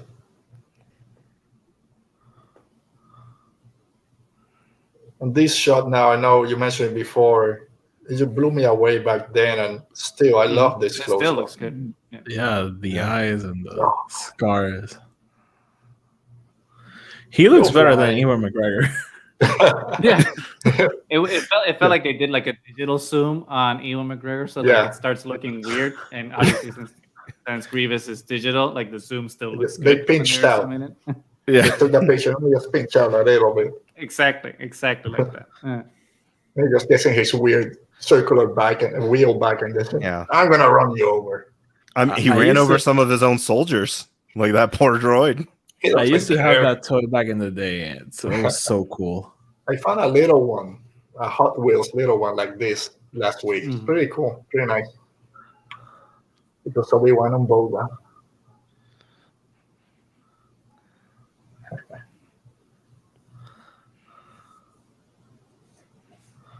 Yeet. man. Poor laser, just 150-foot drop. Yeah. Also, the way that I can't believe Obi-Wan jumped off the side of a cliff, holding his lightsaber in his hand, like, yep, perfect place for this. Yeah. And what are the odds that the lightsaber landed in front of Commander Cody? Yeah. The beginning. The Force works in mysterious ways. Oh, Or that's not how the Force works. Can imagine Cody like in That that depends on your meeting. point of view. yeah. Then, of course, this scene now expanded on Clone Wars Season 7 after he leaves, and then Ahsoka comes in. And Caleb Doom was also a Caleb Doom. Yeah. And Mace Windu being Mace Windu and tells Ahsoka, citizen, sorry. Scumbag. Ever since that, it's like they ruined Mace Windu for me. It's like I love it. irredeemable. I think it goes with the character. That's who Mace Windu is. And I agree. So but I know people it's went like, nuts about it. No, you were right, Mace. I stand by Mace. Yep. I mean, it solidifies the way that he reacts, because like if they know that they're looking at what Palpatine's reaction is going to be, they wouldn't have sent Anakin. Like Yeah. Mace or someone else should have gone, but like they're so deep in the game that like they're not even paying attention to the moves they're making. Yeah. I think on the novel it talks about they not sure if Palpatine is the Sith Lord, is Sidious. So they think he's a puppet of Sidious, and when he springs up, then Mace and Yoda can deal with the real Sith Lord. They weren't sure if it was Palpatine or not. So Yeah. our friend Roberto Venegas, great artist out there, does a lot of great stuff. He's here. Thanks for joining us, Roberto. As we watch and read Revenge of the Sith. Roberto, huge fan. Yeah. Yeah. That's a Full of small painting. Hispanics here today. Come on, we just took over the.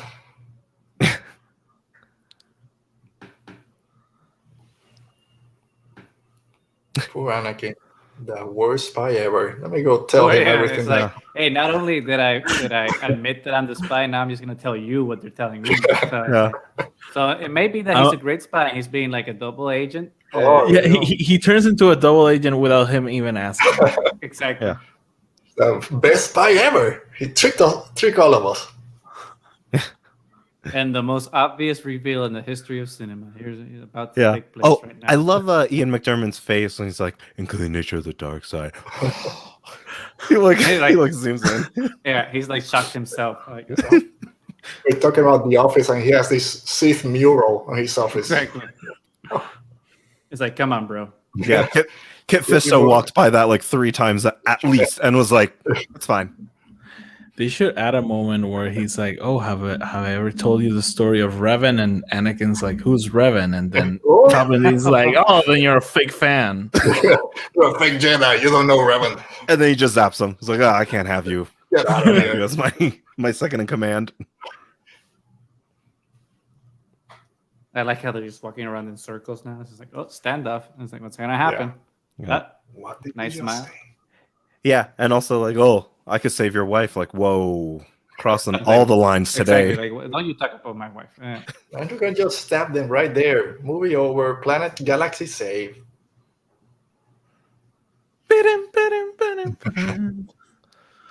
Yeah. I mean, the coda would just be someone on Exegol being like, "Oh shit, it happened too soon." I told you. Yeah, so who's gonna pick up the body? I'm sure this is like a John Wick situation where you just call someone, give them a coin, and they'll deal with it. Yeah. I feel your anger. This random cultist goes to Anakin and gives him a coin. He's like, "What the fuck is this?" And he's like, "Aren't you Lord Vader? Who are you talking about?"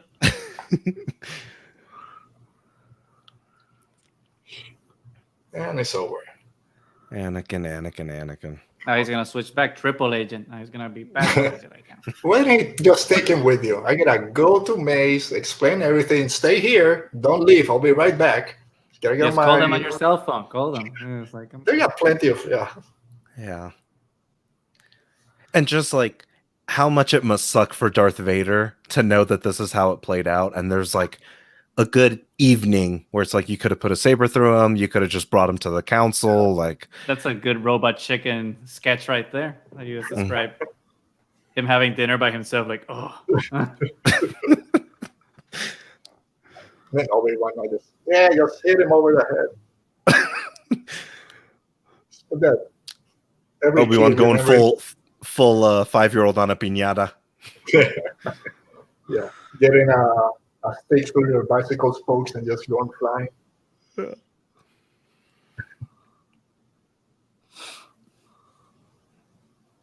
Come on, dead. You fall at that speed, you're dead. Right where Grievous's ship was. What a coincidence.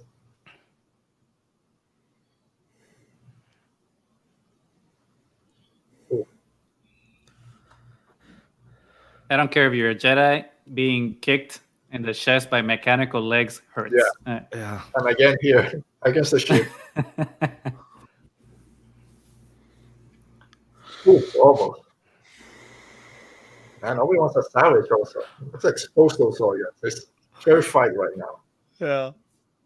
I love Obi-Wan pulling open General Grievous's chest and how like offended General Grievous gets just immediately. Like, I didn't give consent. What the hell is this? Yeah, no. He's like, oh, y'all play dirty.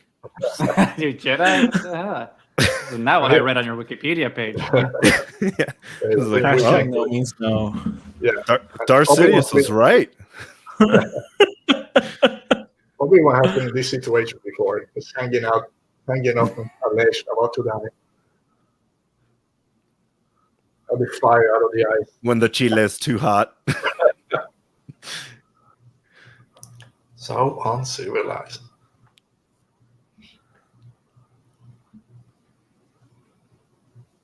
We know. Kudos we to George know. Lucas for writing that line. Yeah. It's like If a it good callback was- to yourself. Yeah. Sequel trilogy or whatever, any other director does that. Now, oh, look at him. He just had to say that's bad fan service. Why did he have to include that in? Mhm. Come on, it had to be. It's George. Of course, Ken always going to say it. Even the hello there. Yeah. Yeah. A Sith Lord. Dude, come on. Samuel It's like, Jackson's mate, like, come on. I was told I was the only badass in this movie. What's going on? Exactly. Are you sure? Dude, you just sent me to spy on him. I bring you the information. Isn't this what you wanted? Exactly. He was suspecting Palpatine all along. Then he gives him the thing that confirms what he thought, and then it's like, oh, Whoa. I don't believe you now. It's you, Anakin. I don't trust you. Let's not rush to conclusions, please. So I'm like halfway through my MCU rewatch, so it's so hard watching Samuel L. Jackson as anyone who isn't Nick Fury, and I'm just waiting for him to go like, "There was an idea."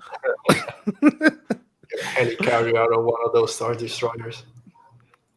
Could you imagine if Robert Downey Jr. got in that troop transport right now? He's like, He I'm might- going Shotgun. with 4 Jedi Masters and 1 Iron Man, and we're gonna bring that man down. There would have been a lot of snarky comments. So the on scene the might have way been a there. little longer. The most You'll ambitious dress the same. crossover event. I like the ropes. I love this scene. Yeah. This is a great scene. Yeah. What is it that they said in Falcon and the Winter Soldier when Bucky and Sam are talking? A wizard is just a sorcerer with a hat. There you go. So basically, that's what Jedi are. They're just sorcerers. They have no hats. Sorcerer with a Jedi robe. The music here, we haven't talked too much about the music, but It's so and the sense of dread that's just like building and building. yeah, we made fun at the beginning of the dialogue between both of them, but this scene, both of them just acted their hearts out. It's just heartbreaking to see. Knowing now that what comes next, There's something tragic about this movie that every time I watch it, I still feel like there's like hope for it to end on a positive note. But Like even if the elevator got stuck in the Jedi Council room and like Anakin just couldn't leave or traffic, like literally anything could have happened. Mace Windu could have just thrown Palpatine out of the window and been like, I'm just not even going to deal with this. But no, it plays out the way it does. And why didn't you bring Anakin? Oh, you're too close to the Chancellor. Stay here, and if what you said is true, I'll trust you. Dude, come on, just take him with you. You're too close to the Chancellor. Then why did you send me to spy on him for like a month? Or they could have sent him to Utapau, be like, you know what? Go check on Kenobi. We're going to go talk to Palpatine for a little bit. Of course, he doesn't wait. No. I'm gonna double check on my boss. Again, when you bring 4 Jedi Master Council Masters, you think you have it in the pocket, but yeah. And you know, this is a nitpick, but I always felt that the other masters went down like chumps. I was like, come on, at least it's a not a couple. nitpick. It's the truth. It's the truth. The only one that kind of held his own was Kit Fisto. Like my man, he had like 2 solid blocks and then went down. But everyone else is just like, I'm a glorified expert right now. I mean, it's like they say, when you get a Sith Lord doing a 900 spin towards you, you don't know how to react. What the hell just happened? Good point. There he goes. That's a yell. Stab. Oh, Dead. no. Like nothing. It's just like, okay, stab. Come on, Fisto. Oh, he's gone. He's gone. Sorry, Goose. And no offense to Ian McDermott and Sam Jackson, they did the best they could, but you can totally tell that this fight is between 2 elderly men. Like, they did their best, but you can tell they read the original script. Their joints are not as good as Hayden and Ewan. They talked to George Lucas. They're like, look, we know what you want us to do, but it's not going to happen. Ian and I were talking about it. It just maybe one flip and CGI. Lots of CGI. We could Lots spin. Of face replacement. We could spin. Yeah, we got the flip Spin for Luke slowly. at the beginning. Ian has a mean trick where he stabs people. We can pull it off. You can go like this when you block him. See, I like that because you see the spin and he moves fast, and then all of a sudden it's like super slow, and it's actually Ian McDermott. It's like consistency is the name of the game. How did Palpatine explain why his window was broken to his like janitorial staff after this? Like, I came to kill me. I got me. frustrated signing a bill. And, like, I was gonna veto it. Also, how does he explain how he survived the attack of 4 Jedi? Oh, that's something the book explains pretty well. The thing is, I haven't read it in years, so I don't. Yeah, I haven't gotten to that top part. of my head. How But the does book he is get really his? good about this scene. How does he get his lightsaber back? Because he went flying. I think he had 2, actually. Of course, if I'm not he mistaken. had to.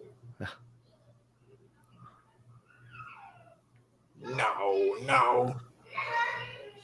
How does he convince Anakin that the Jedi taking over when Anakin sent them over there? Like Anakin knew what he was walking into. Quadruple agent. I think that's why in the writing they just ultimately remake the Count Dooku situation, because what it ultimately hinges on is he's unarmed, regardless of what it is that they're doing. And then one of my least favorite transformations, just so wrinkly so fast. Yeah, that's a weird one. It's too wrinkly. Which I don't know if you guys feel the same way, but for me, like the makeup they did on Ian McDermott, not that it looks bad, but it looks more fake than it did in Return of the Jedi. Kind of feels a little more plasticky here. Yeah. And Return of the Jedi actually feels like old skin. Well, he probably doesn't. He doesn't have to move as much in Return of the Jedi. He just kind of swivels and hobbles. I'm too weak. Oh, I love this. He should have won an Oscar just for that. Yeah. Yeah, you can tell Palpatine read like just enough of the Jedi code to be like, if I say it this way, it's technically against the code. Yeah. It's like the Well, there we pirate go. code in Pirates of the Caribbean. You know, it's a guideline, not a rule. Here we go. Laugh. Pow. My boy, Damn it. poor Samuel Jackson. I've seen the chat. Are you guys of the belief that Mace Windu is still alive out there? No, We might he's see- dead. He's dead. He's gone. Yeah. I was like, either he completely fell while being electrocuted, or a ship that was flying, delivering pizza, just like.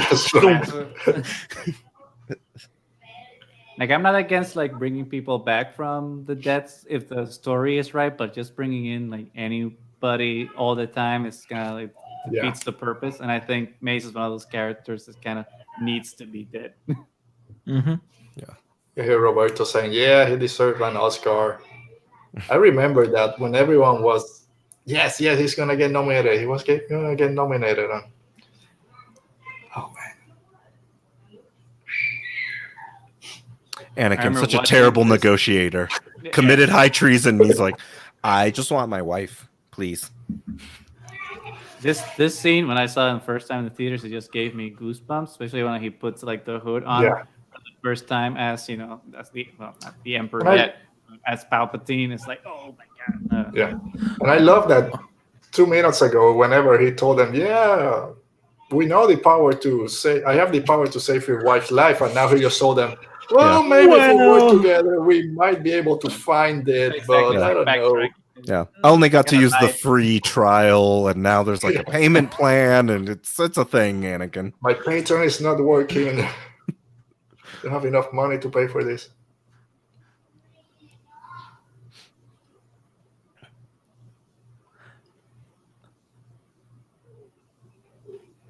I'm so glad he adopted the hood look after this, because like his hairstyle does not look, is not doing him any favors. with Yeah. her melted He probably face. saw that Anakin wasn't making eye contact, and he's like, nah, It's like, okay. I'm gonna okay, need a hood.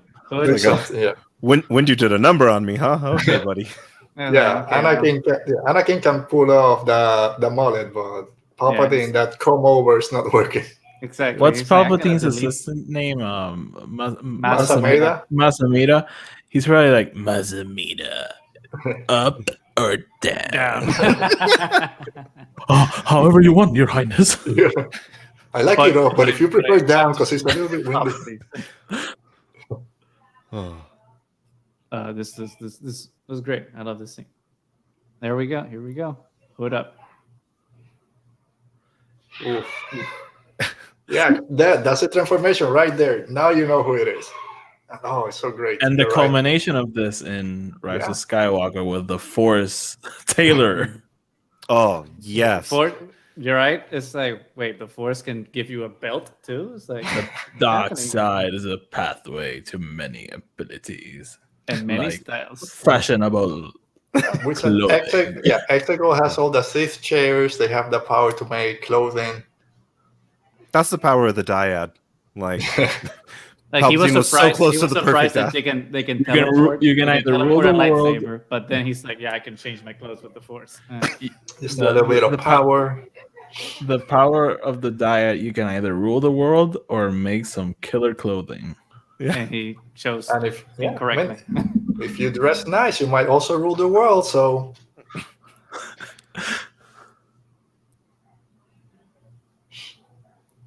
and again, has to sit down in his favorite chair. It's a good chair. That's the I would chair, say. I think. Yeah. Yep. the one.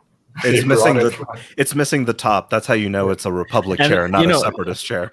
That's a good chair. Like in Rise of Skywalker, that chair is still there.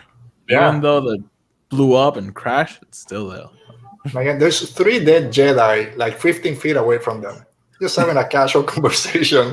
It's just- Three John Right. Wick coins. Yeah. We're good. Oh, here we go. Oh, Again, the music. Anakin's sexy march. Mm-hmm. 501st. 501st, man. I wish we could have seen Rex there, but we know now that he wasn't there. But Also, yeah, that little trivia of like when hardcore nerds came out of the woodwork and were like, weren't there Jedi Temple guards? And then Filoni made Rebels and was like, there you go, there's your answer, Grand Inquisitor. Yeah. All those poor Jedi Knights, just like, oh, study group sesh with the clones, I guess, and then a lightsaber turns on. Yeah.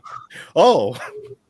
We imagine, because we talked before how Anakin is dressed in black here. If he had the regular Jedi clothes, just those tan robes, just going up those steps, doesn't give you that darkness feel that you're gonna die. Just with, ooh, here I come with my bright clothing. You could have played the intro music from The Big Lebowski, and it would have just fit perfectly. Exactly. I would watch that movie. Like the crossover, Big Lebowski and Revenge of the Sith. Might work. Might work. And it's just Anakin holding onto a secret the whole time, like, I know stuff, man. And all the other masters just ignoring him. And no, the masters are like, that's like your opinion. There we go. Man. So my question here was always, so did Palpatine call each clone commander individually? To give them the order? Yeah, in order of the Jedi that he hated from most to least. Exactly. He probably 2 days later, Commander so-and-so. Exactly. Bags under his eyes. Yeah. Bags I mean, it's hard to tell. They had it for hours on end. Yeah. Then Cody, you had one job, and then he leaves. All right, he's down. Let's get out of here. Job's done, guys. Yeah. Leave a new clone, one of those, what do they call it, shinies? Leave one of those shinies there for a few hours, see if that Jedi comes back up. Oh man, and then the death of all the Jedis. This was hard to watch back then. Yeah. And the music. The fact that they use that music now for all the other games and times that they show it, it's just like, it's such a gut punch every time. Because, like, at least for us, we saw it. It takes me back to being 13 and like, oh. Yeah. And the thing is, you kind of knew something like this had to happen, but when it happens, it's shocking. Yeah, I probably was there like mouth wide open. Can't believe this how they take all the Jedi out. Like, also, Palpatine lost his imagination after Order 66 because from here on out it's like Death Stars, planet killers, but 66 is like a scalpel of just like just the Jedi in that planet. Yoda feeling it. Now we know Ahsoka is also. We start thinking where she's at this point. Yeah, Plo Koon, my favorite background Jedi, gone. He's calling the other generals now. I mean, not even generals now. Just any clone he can get his hand on. Yeah. Whoever's in the Zoom lobby, he's like, oh, okay, exactly. Hit him up. Unmute. Come on, guys. Just went to a private chat only for clones. Oh man, the way that speeder bike just breaks up, it's like just not even a single care for him. We finally get to see the Wookiee kicking butt that we didn't get in Return of the Jedi. Yeah, because that was like one of the original ideas, right? Of having correct Wookiees. That's why Ewoks are basically it's Wookiee. You take the E, put it in the front. Ewok. Wow, I didn't know that part. All right, it's time. A little bit of trivia for the day. Yeah, Eli left. You gotta bring the trivia. Of course, they can't get Yoda. Yoda double kill. Chewie's like, all right, I guess that makes sense. Let's get out of here. Like, so we're with him now? Yeah, we're with him now. Yeah, they don't know what the hell is happening. They're like, okay, he just killed two of his guys, but I guess it's fine. Fine. The younglings. I can't show this. It's too hard. Yeah.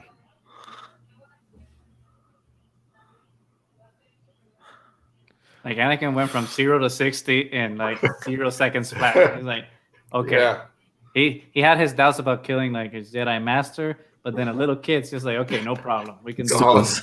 Yeah, I think that's I'm sure it's to highlight the tragedy and just like how quickly he's falling, but like, man, you thought you could have done clones. They don't even have all their saber lessons. They might not even have built a lightsaber yet. And like, he's like, no. I got them. Like, don't. But Darth Vader, there's a like highly trained Jedi masters in the other corner. If you deal with them, no. I'm gonna go with the younglings. I got the younglings. Yeah. Aren't there like 100,000 of you? Like, come on now. Yeah. They played a prank on me last week. I got it. Like, can you imagine like Anakin going That's back canon. to Palpatine, like, Master, I got everyone, even the younglings. Yes, Master, even the younglings. We needed the younglings. No, dude, my plan was to turn them. Yeah. You But you read psychopath. all of the email. Email, bro. All the way to the bottom. I think that's George's son, right? Yeah. Yeah, the Jet Lucas. Yep. No. Dang. Damn. That's a good way, like, to make some money for the rest of your life. Be in a Star Wars movie for 2 seconds, you're in that autograph universe forever. It's like, Yeah. you can get Like some Mark Also- Hamill's kids. Do you think that was like a George Lucas dad joke where his son's like, I want to be in the movie? He's like, you can be in the movie. Are you sure? dead. You're dying, son. Yeah, I can write you in if you want. And then again, Dad, I want to be a Jedi. You sure you don't want to be a Rhodian? A Rhodian in this movie would be incredible. And like, no, I want to be a Jedi. All right. Okay. Have it your way. So now you kill my son and Faster, more intense. He's your son. Yeah, I know, but faster, more intense. again. I don't want to see this happen. All right, breaks my heart. Chewbacca. I always hated that Chewie's in the movie, and I love Chewie, but it felt like so gratuitous to have him. Yeah, and it's like, why? Yes, again, one of those things that this was the last Star Wars forever. So let's just put him in there. Yeah, no, we knew sure. it was Yeah. happening. There's no need. Yeah. Just keep Tarful. Tarful is a great character. Just keep I him there. also like seeing Episode 3 and Chewbacca being there with Yoda. I wonder if like Han ever mentioned on Echo Base, like, yeah, Luke was like mumbling about Ben and Yoda, and like Chewbacca was just like, we don't talk about that. Oh, the tank. I've seen that shit before. Which the interior's perfect. They nailed it. Looks exactly like in episode 4. But the exterior's like, why did they make it look?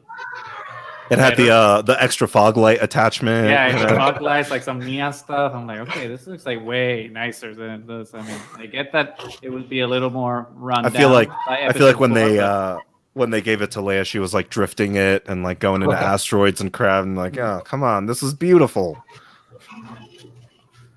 and then in Rise of Skywalker, they bring it back again only to destroy it. It's like, come on, JJ. I mean, Yeah, at least I didn't destroy the Millennium Falcon. Yo, if they showed that on screen, I would have been bawling in the theater, been like, oh god, not Chewie's ship.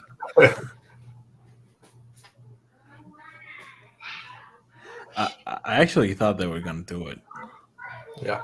Destroy the Falcon. It would have been, I mean, it would have been a bold move, but you know. When that or one of the it all droids. depends on how it fits the story. If it's Yeah, like gratuitous, blowing it up just for the But sake of blowing it up. it's like no. Makes But if sense. it means something, go for it. Yeah, no, sure. And then poor C-3PO, the whole galaxy is burning, and he just wants to like be a good protocol droid. Yeah, he's like he just wants to get people drinks. You know, it's like trying to relax. And it's like That line has always scratched my head. Like R2 beeps and he's like, "Hush, not so loud." What is he saying? Like, dude, this guy went crazy. He's Yeah, he's killing trying to tell him, people. get Padme away from him right All now. the police. Be quiet. I would like to believe that R2 was like, yo, we gotta call the cops. This is out of hand. Oh, someone, dude. Where's Yoda? When... like tell Padme to get a divorce and protect like custody of that kid. Like tell her to get away. I know a lawyer. That's not an issue. And C-3PO Call is trying Obi-Wan to. right now. Yeah, the spinach puffs are almost done. So C-3PO's like, bro, please wait until after the hors d'oeuvres. Drinks are coming. Second course you can talk about now. Just telling Padme he committed high treason, killed everyone. It's like, we're fine. We'll be fine.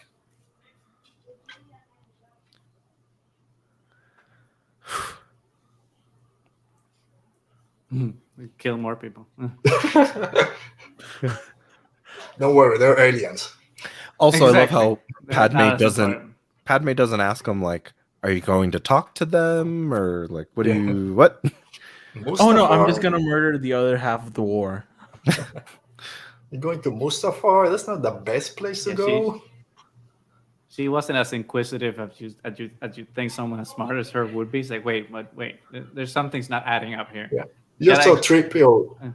Yeah, Tripio just saying, "Oh, he's under a lot of stress." Again, covering for him, just like people do. "Oh, you don't know what's going on." He's like, enabler. There you go. No, it doesn't matter.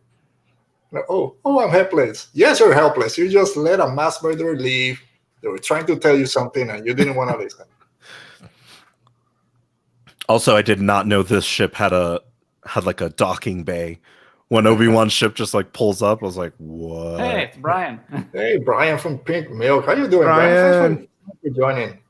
Having a great fun here today watching Revenge of the Sith.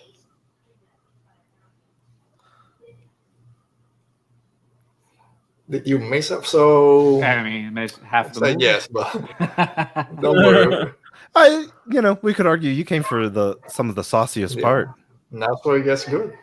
True. Or better, I It's should say. actually starting. That's a tripping hazard in that door, by the way. I never noticed that. Oh, no. See, that's where in my job, that's where I go there, start writing those up. No, that's an infraction. That's a deficiency. Thanks, Rob. We like the compliments. All four of you guys make a good team, laughing my ass off. Thank you. We had Eli from In a Galaxy Pod here earlier. He had some issues with his syncing of his Disney Plus, so he had to head out. But yeah. And then finally saying Mustafar.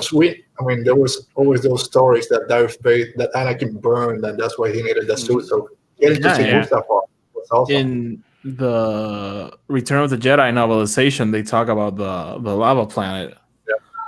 Awesome. Like, I always remember, I don't know how, like, I even learned about it, but I always remember, like, when I was starting to read the books in high school, and obviously the prequels hadn't come out yet, about, like, knowing that Anakin had a duel with Obi-Wan and that it was in a lava planet, but I never recalled how that became, like, the, consensus among the fandom of what happened. I don't know, that there was a book that I never read, but everyone did read, and then it was posted everywhere, and that's what everyone thought. But like, I always was aware that was what it was gonna go to. Same for I knew it happened, but I don't remember how I knew that it was gonna happen there. Also, as the emergency session happens, that's where 13-year-old me was like, "Dang!" Like Palpatine just told a few lies, and was like, "I could still lead the Congress," and like now I'm a god. The big archive. I have not read them because sadly things have been crazy at work, so I can't read anything anymore. But these are my archive books waiting for me to open them one day. I have them like down there. Yeah, I have mine. Nope, other shoulder. There we go. It's open to the Count Dooku duel and how it shows it in the in like the writing. So I got the Throne Ascendancy book. So, that's right. It's red. So it still matches yours. I saw you were at like page 100, and I got very jealous because I've only been able to read like 30 pages. I actually got crazy. I actually got mine today, but I don't think I'm gonna read it like anytime soon. Yeah, it's just so like far so good. So much. Yes, Brian, you're the true fan. It's like, what's mine is yours. Yeah, come on down. You're welcome. You're welcome. Please, to Chicago anytime. Thank you, Brian. Thank you always. Speaking of greater good, like I'm looking forward to the exclusive edition in August. Oh yeah, that looks amazing when Del Rey released that on the Twitter. I got one of then we get the Imperial theme going. Yeah, that front picture up there is awesome. Mm-hmm. Yoda being a badass. Yeah, if you didn't believe that the Jedi lost their way, the fact that they're so casually killing the people they did a bunch of missions with, and Yoda's like throwing his lightsaber halfway across, jumping up on them like all Michael Myers and shit.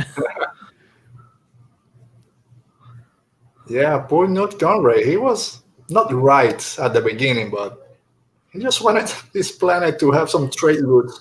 And now it's You being just want burned up. peace. Look at those. Look at those beautiful robes. I like that Palpatine takes the time to pick his wardrobe. Like, Yeah. We hey, talked about it. You you dress may be nice, you can. evil, but I appreciate it. Yeah. Yeah. If you dress nice, you can still rule the galaxy. It doesn't matter how shriveled up your face gets. Exactly. And I mean, you know, like keeping in that political vein, like how many times have folks like given really like weird speeches and it's like they're just well shaved, like nice cut, new Yeah. suit. Yeah. And people are like, the message was, I don't know, but looked real good. Looked real good. Yeah, I was just thinking that, you know, what Yeah. Palpatine does is basically like if after January 6th, Mitch McConnell stood on the Senate like, yeah, we're an empire now, we're a police state, and yeah, I'm the chancellor. Emperor, sorry. Yeah. It's great how he's delivering this speech about everything that went wrong with the Jedi, and then on the other side of the galaxy, his boy is taking down any opposition. Yeah, it's mowing down everybody. But this scene gave me goosebumps, like in the theaters the first time when he like says the first galactic. I was like, oh, Yeah. I felt Yeah. it. Like, good job, George. You Yeah. didn't know how to write a couple of other scenes, but this Yeah. one, you did it because I felt it. Yeah. And it's our header picture in Oh, 60 minutes. Mm-hmm. And then the scene that, oh man, I remember that on the trailer they showed that also. Finally, Yep. the Sith eyes. Yeah. I was like, when you join the dark side, you got colored contacts. And like, you're gonna need these. Cool robe, color contacts, and maybe a nice chair if you stay with us for 3 years or more. We missed the galactic.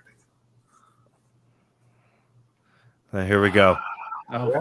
You can tell even Palpatine wasn't expecting applause. He's like, oh yeah, son. Thank God.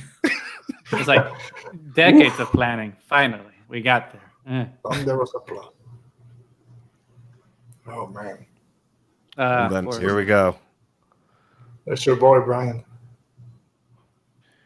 Peace. There Again, you go. Didn't even get to Hello? finish his speech. Like, But he gave him a little bit. He gave him a little, you know, He got bored. He's sell like, me "Yeah, on I it. have No, time." I'm bored.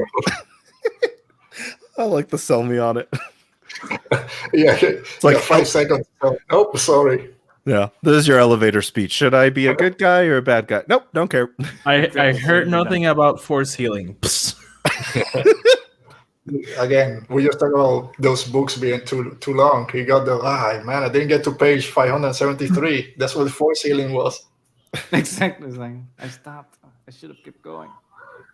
Oh yeah, Kylo with yellow eyes. Again, he's not a Sith. Whoa. They also went the other way. No, they're not Sith, so he couldn't get those yellow eyes. But it would have been nice to see those.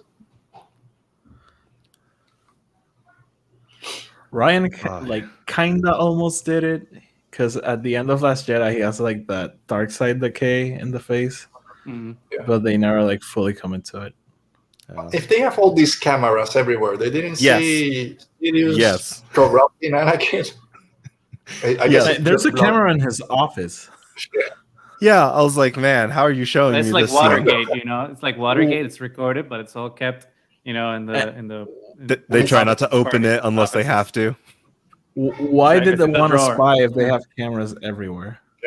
And it was Because perfectly Anakin's not a edited. good spy. That's why. He wasn't. That's why they learned. You gotta put cameras because Anakin's not good, and it's perfectly edited. I think it's a podcast host edited perfectly for Obi-Wan to see everything that he needed to see. Yeah. The I too don't long know. didn't read. Yeah, Yoda was the Right. editor. He's like, Do you guys know if yellow eyes are just a Sith thing or just? Yeah, I I understand think that it's it's a dark side thing, Yeah, it's a dark side thing. Like the dark side decays your body.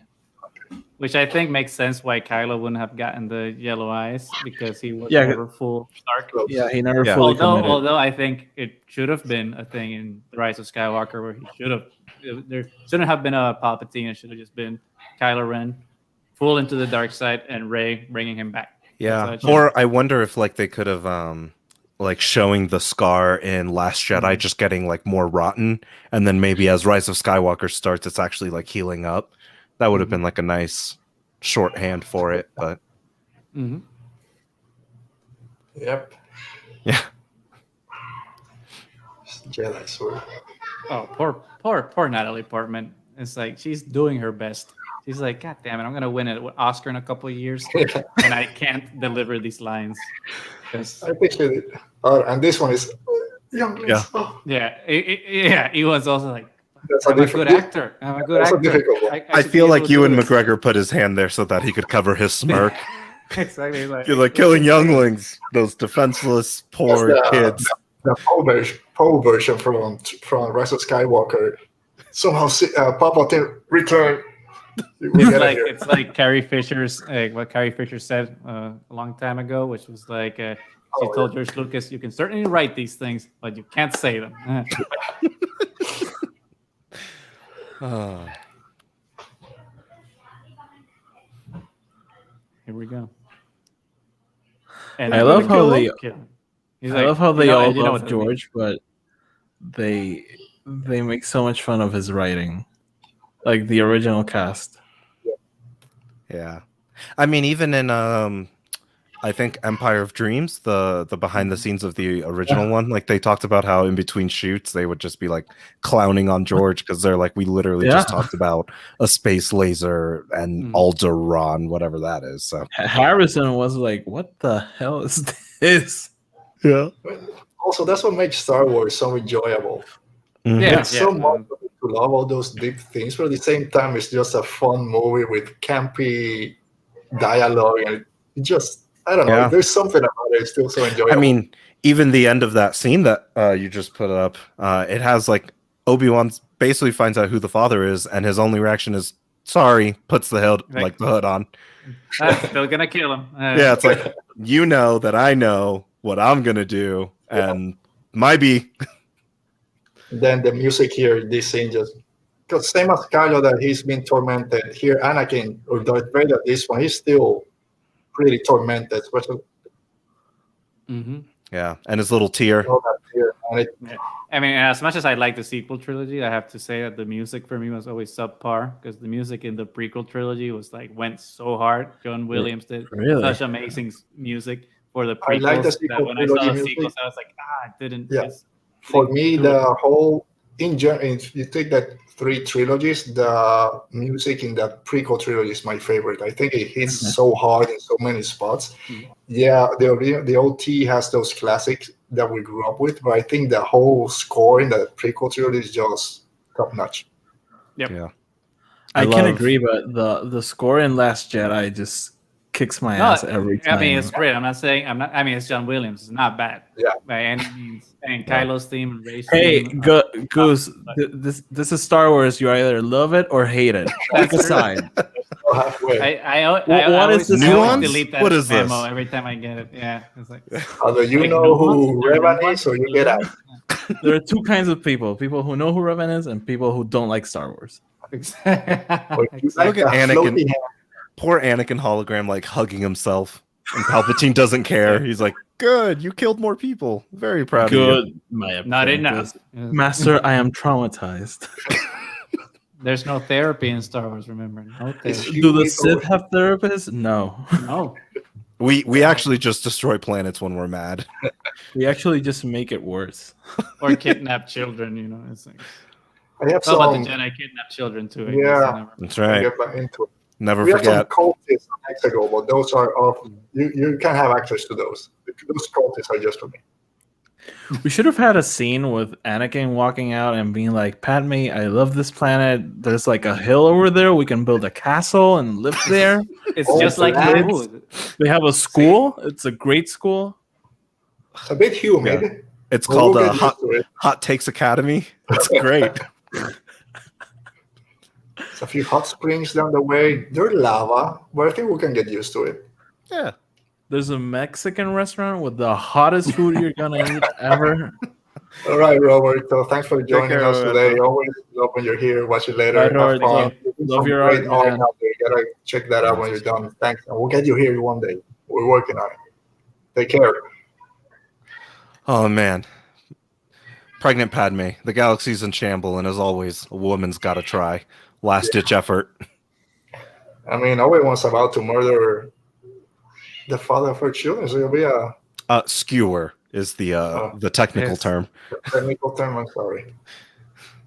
that was a fate worse than death. I mean, Obi-Wan had been nice. He would have just like finished it. Yeah, just It's force like, push "Ah, him into the lava. No. Exactly. It's just like I'll just let you burn. Us. Yeah. He's been Like, hanging whoa, whoa, around whoa. Sheev a I'm little not too in- long. What Like did I'm not you, into swinging. It's like there's no us here. what did you tell him? And from this point on, it breaks my heart every time that I see it. If I'm watching it by myself, I will be crying right now. I'll try to hold on for you guys, but by myself, I a lot break of people down. criticize it, but I think this was a very well acted scene. Some people Yeah. are like, Oh, "Oh, it is. Natalie It was is. terrible," and I'm like, I think this is like It's- one of the parts where she was actually really good. Yeah. Yeah, no. I mean, And it it's really just is. Knowing what's It's- going to happen, then it's just Yeah. It's that last moment where she's like, she's willing to look past. Yeah. You killed all the separatists. You've killed younglings. Like, literally, the Order's a handful of folks, but like, it's fine.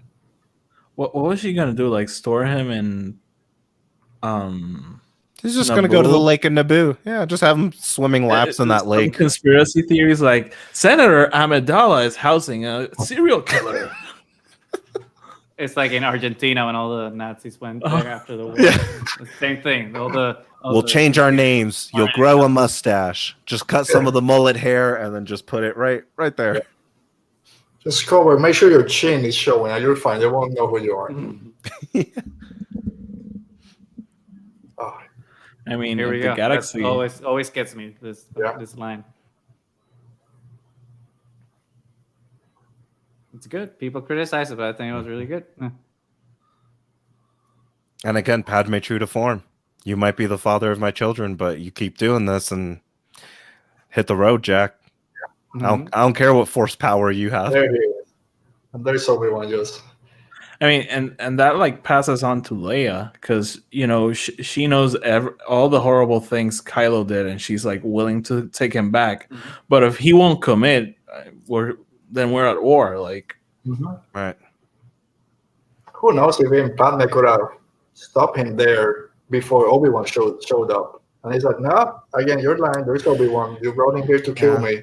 Or maybe if he learned de-escalation tactics, where he could be like, let's all settle down instead of just like menacingly standing at the top of the bridge. Like, defund the There's some Jedi. hero pose. Oh, man, here. So this is something I always wonder. Every time they're gonna fight anywhere they are, they always take off their robes. So is there like does the Jedi Order have like a closet full of robes every time they lose one? It's like, okay, new robe, I gotta get on, or they got to fill out a requisition form.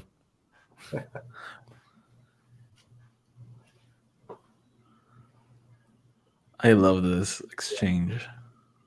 Yeah. Man, this and now with the Kenobi series coming, it's Yeah. Also, it's like Anakin maybe like feeling the dark side for the first time after finally getting to chill out with the Separatist dead and whatnot. So he's like really, really living it up of like, I feel really strong right now. Like, Yeah, he's high. Like, it's like, on it's dark like side. Obi-Wan, have you killed a jungling? Because I have. What you got? What you gonna do, bro? So I remember do what I that must. if you're not with me, then you're against me. That was something I think George Bush said. And I remember the day after seeing the movie, as I said, I was in Disney, and there was like this newspaper in the breakfast place, and they were like, "Oh, is George Lucas poking fun at George Bush?" And I'm like, I was like, Okay. I mean, Newt Gunray was a play off of Newt Gingrich. Yeah. There you go. and then Love people the wonder music. what was the Yeah. intentionality behind the movies. Yeah. It's political. Oh God. Yeah. So, Battle of the Heroes, my favorite lightsaber battle, my favorite theme. I know a lot of people do love the Fates that they love, but I just agree. seeing them battle with that music behind them is just too much. I mean, because Duel of the Fates, as epic as it is, this fight has like the emotion to it, like brother against brother. He goes all Palpatine here. Also, poor Sidious. Masomeda. He's about to watch his boss just go full Sith, and he doesn't say a word. I like in a minute, Masameda's like, okay, bye. I'm just gonna leave you guys to it. I'm gonna go read my emails right now because this is a little too much for me. I actually think I had a call with the governor of Coruscant. Bye. It's true, very true. Yeah, we talked about it when Anakin goes finally to someone, and Yoda's like, "Yeah, don't worry, they're dead. They're with the Force. They're fine. Just let them go."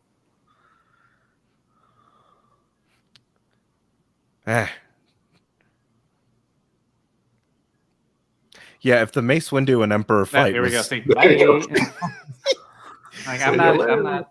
Gotta go. It's above my pay grade. I think I left the oven on. Like my Uber's here. It's like I have to go. Yeah, aliens free before 11 into the club, and I'm not going to miss the cutoff. Oh, man. Yoda stands up the way I get out of bed as I get closer to 30.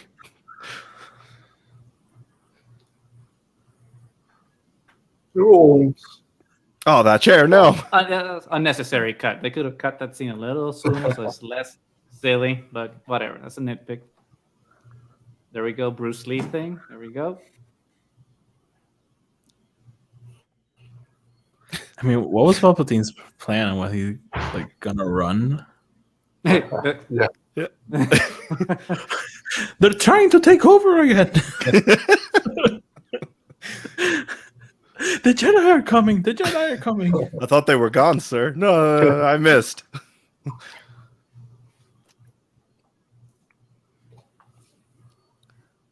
Oh, that pose. I mean, Palpatine, like Brian said, he's a queen. You know, he's very theatrical. He knows what he's doing. Mm-hmm. Oh, man. If Anakin had just dialed up the strength on his mechanical arm, he could have just ended it there. Every time I see that moment, I'm like, yeah, that's a robotic hand, bro. I mean, we saw Obi-Wan versus Grievous. He can take a few hits on those metal arms. Yeah, that's true. There you go. Kick him in the chest. Oops, sorry. Oh, and this Senate battle. That's great. Yeah. This is so cool. Which, again, the closest that the U.S. Congress ever got to was two senators using one of them hitting another one with a cane. So, comparatively, much higher stakes. Oh, Yoda, you were so close. So close. Also, could you imagine if there was a senator who likes to show up a few hours before the next meeting? It's like, he's like, I thought we were in session. That's another Robot Chicken skit waiting to happen there. Yeah. It's like, Yeah, this is awkward. The Emperor is sensing.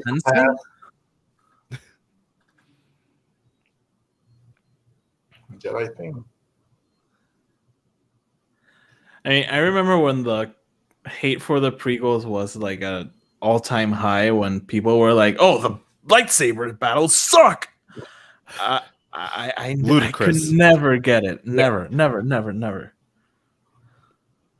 even it's not my favorite from The Last Jedi. A lot of people now criticize the throne room because see the people in the back always do just enjoy those slow motion everything. Yeah. Although Into the Dark does something that makes me question all of this. Like, there's that moment when Wreath says, like, "Yeah, we really don't know how to fight because we don't really use it that much." Yeah. And so that like contradicts these guys being like acrobats, basically. Whoops. Also, I love this unspoken rule of the Force that if the thing is spinning, it is apparently harder to stop it. More damage. Yeah. And I like how Yoda just took his time to do it. So Palpatine could have been like, "Okay, you're gonna do that. I'm just gonna like move out of the way immediately." No, yeah. That's the hubris of the Sith right there. He's just laughing as this thing's floating in midair. Whoops. Now, this is one thing that I always wondered after I saw both Attack of the Clones and Revenge of the Sith was why didn't Yoda and Obi-Wan, when they were training Luke in the original trilogy, tell him about Force lightning and tell him that either you could absorb it or block it with a lightsaber, because Luke went down like a chump. And I can just like imagine Obi-Wan and Yoda like in the afterward, like, you know, in the netherworld of the Force, being like, "Oh, we forgot about that one." I think that was the next day in Dagobah class, and then Luke got in his X-wing. Was like, "Well, remember I told him not to throw the lightsaber away." Remember you told me to put a pin on it and come back to it. Damn it, that was the thing we forgot. What was I knew I forgot something. Yeah, he probably should have worn like a rubber suit or something for the. Yeah. If you're gonna throw the lightsaber away, make sure you have a rubber shirt on.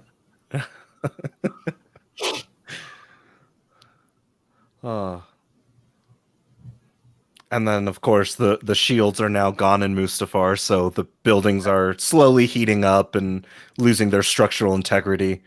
But Obi-Wan and Anakin are they're in it now. Yeah. Love that little droid that came in, saw them fighting, and no, I'm just gonna go. Yeah. That droid and the two stormtroopers in Force Awakens that just walk away when Kylo's like blowing up a chair. Same energy. I always felt this always made me so sad seeing Yoda like without his robe. He was so small and weak. NASA made us back. Like, okay, now I'm the boss. Now I'm back. I'm back. Thanks. Masa made that said, "There's nobody. She's still alive." What did Cody do? There's nobody. Let's get the hell out of here. Wrap it up, boys. He's like, I clock out at 5. Like, I don't get paid. I got a hot date back on Coruscant. I gotta head out.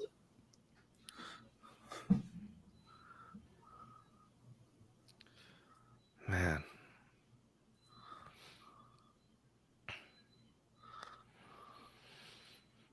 And then the lava.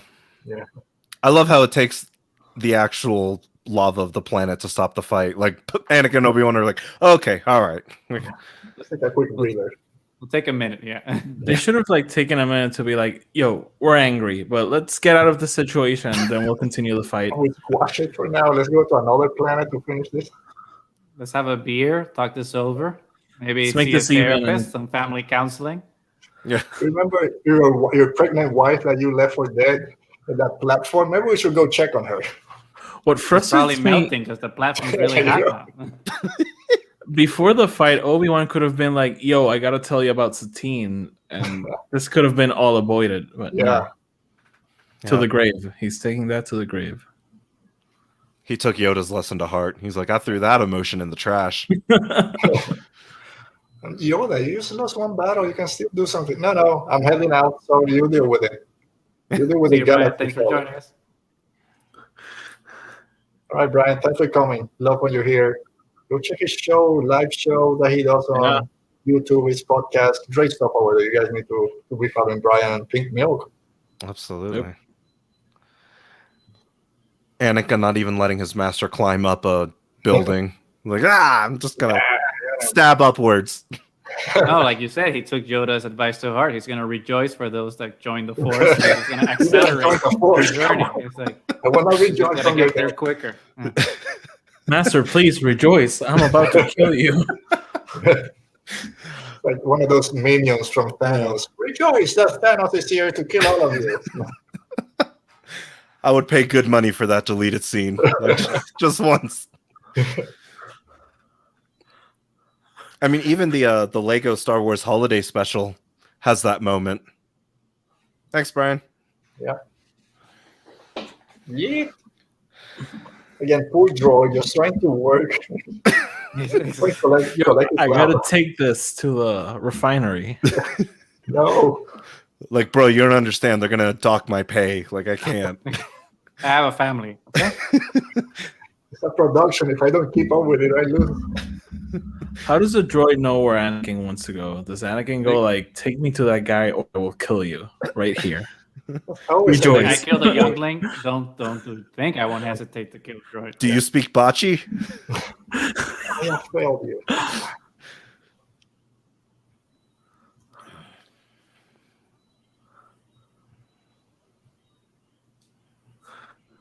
Not a type of conversation you'd have if you're above lava and fighting, but okay. Yeah. Fine. around other people working. Anakin, is there air conditioning here? Why couldn't we stay in that base where we started? Oh man. Again with the flips. Those Sith. Once you turn flips. Oh, that's come on, it. just You a gotta forward go flip. stab That right was the there would have ended it. necessary flip. So I know they're angry, but couldn't there be a moment where Anakin stops and he's like, "Shouldn't we check on Padme for a minute? Yeah, no. She's pregnant, by the way." She melted. High ground. Pregnant and like unconscious cannot be good for a pregnant And person. a lava planet that's collapsing. Yeah. Oh, here we go, folks. Boom. Ugh, There it is. bummer. Honestly, up But until why? that moment, I think Obi-Wan was low-key like, I trained him pretty well. Like, this fight's keeping Yeah. up. Oh man, this breaks my heart. Just as a real. Yep. Great acting, by the way. Yeah. Mhm.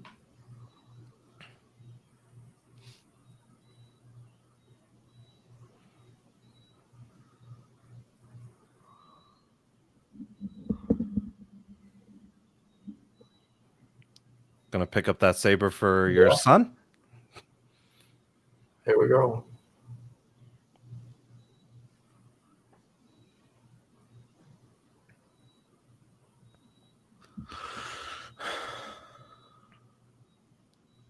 Hmm.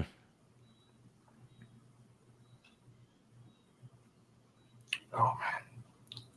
That's what makes the Kenobi series so interesting. He has to deal with all this now for the past 10 years. Yeah. Guilt. And he watches it. Like, he doesn't Right, make sure that he's dead, but, like, he does see the burns and, you know, his Jedi robes, like, now becoming literally seared onto him. Mm-hmm. And those Oh, limbs. He green. walks by those limbs. Yeah, you're right, dude. High ground Obi. He's learned. And then, like you mentioned, just lets him die in suffering there. And Art is like, oh, what the Now Trippier shows up. If he would have hurt me back on Coruscant, all this could have been avoided. Master Kenobi, I picked up your robes. Exactly. The Jedi Temple sent the replacement ones. They know how They're long a already fight in usually the- takes. So They're already in the washer.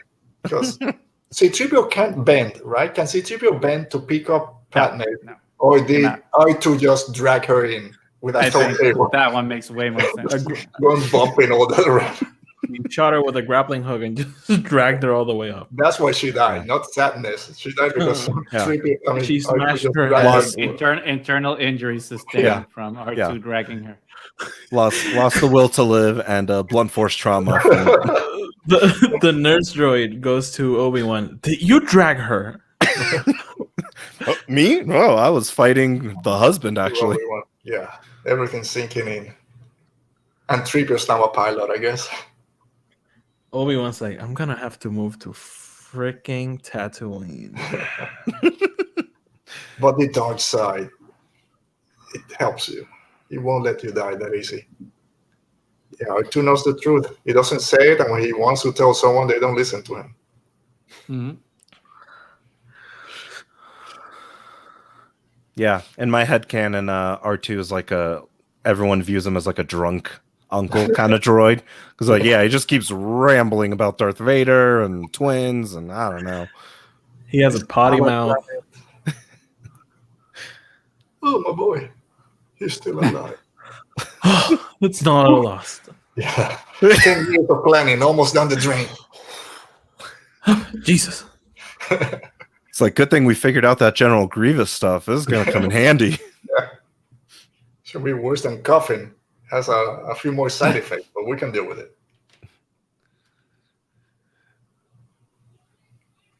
He's still some gentle with him. Just... Yeah. Folks, find you a partner that looks at you like Palpatine looks It at just Darth Vader. touches On the forehead awkwardly, and then because that's very loving. Like, You know the theories. He took the And that- labels out of That Padme. skin is raw. He was probably like, Yeah. does this hurt? he Ah! just infected it. Yeah. Put some aloe vera on it, you'll be fine. You're still medium rare. Look, now I'm not the most ugliest person in the Sith.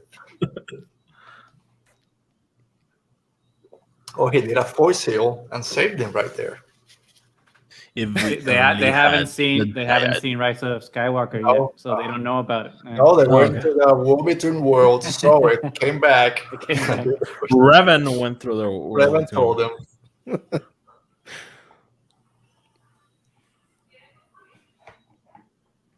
At least it's nice that it's raining on Coruscant. Yeah, Like really wash off some of that Mustafar dirt. I always thought about that when he's like going through the through the Not rain. even an umbrella for him, just like out there. Wet and When they're they're operating like him, Coruscant rain isn't like poisonous or something from all the industrial speeders activity and in the stuff. city. The airport still burning from when they took down that tower.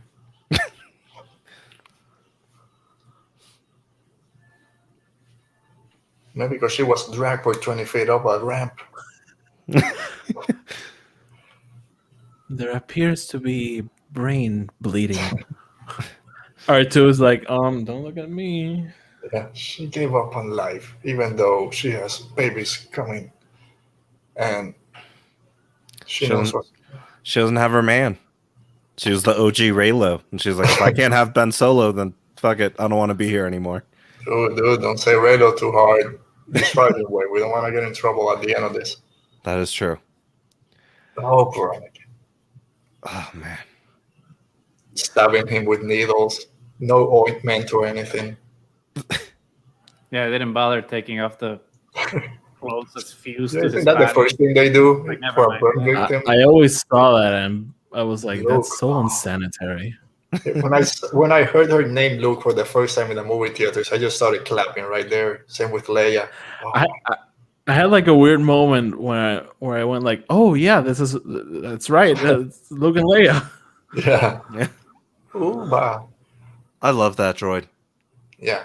They have the most advanced droids and science medicine on Coruscant, and it was this droid that figured out she had twins. Yeah. Leia. I mean, it's a long time ago, so they didn't Oh, have like maybe. sonograms. She said she didn't want to see the. There weren't gender. gender reveals back then. They were about to do it in the airport strip, but someone blew that up. They didn't have time. That's why she was hiding there. Oops. I love This the was a scene. big deal in the movie theater. In the movie Yes. theater, everyone just went quiet. Mm-hmm. And then when the hiss finally happened and he starts breathing, everyone just erupted in, in laughter and screaming and clapping. Everything, man.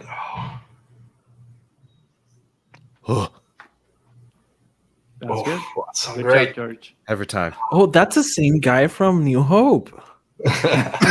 People are like, wait. Makes what? sense. Oh, this is a prequel.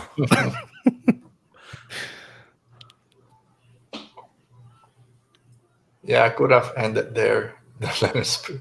Don't let him speak. Why? You don't like when Vader speaks for the first time?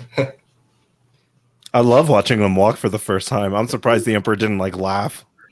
I actually Well, like he Oh, is he laughing kind of a little does. bit. He's like in the background, so like you're not there yet.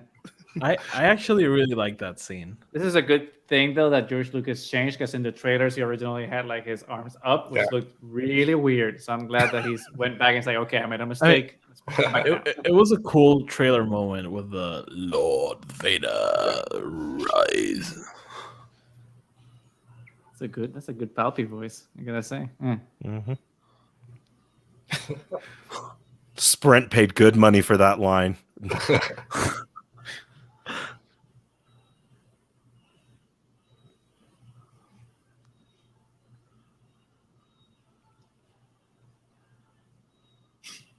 Bruh. Well, now that you mention it, Oh.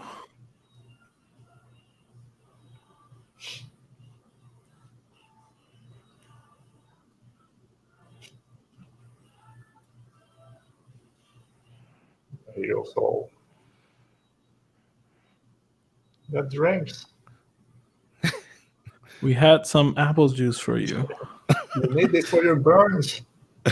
It's freshly made. Like a newborn giraffe, but evil. Yeah, he's laughing right there. I know it's this Frankenstein monster dealing with everything, but no.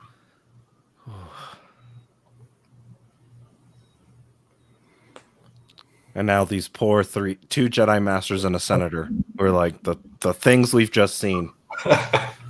Well, we're screwed. Yeah, we have two babies with us. Galaxies in shambles. Everyone wants to kill us. But I'll take the girl to live as a princess. We'll take him to the worst planet ever to live as a moisture farmer. I heard his dad likes the fire, so Tatooine might be a good dry place for him. Yeah.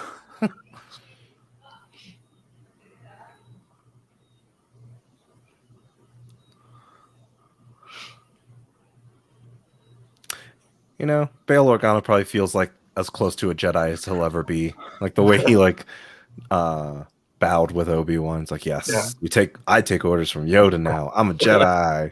Yeah. He did a Masamade and just left in the middle of the conversation. All right, I did my part, so you guys deal with the rest. I'm leaving.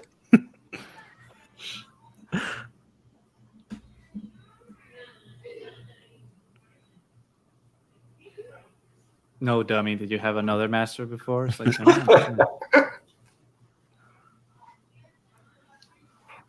Oh, here we go. My favorite scene. Be like, in C-3PO? He can't know. He knows too much. What? Am I supposed to just go along with this? It's like, finally, someone's going to deal with this protocol droid. And then the Padme's funeral. Yeah. Still pregnant, so people didn't ask about the twins. Mm-hmm. Even the Gungans. Jar Jar.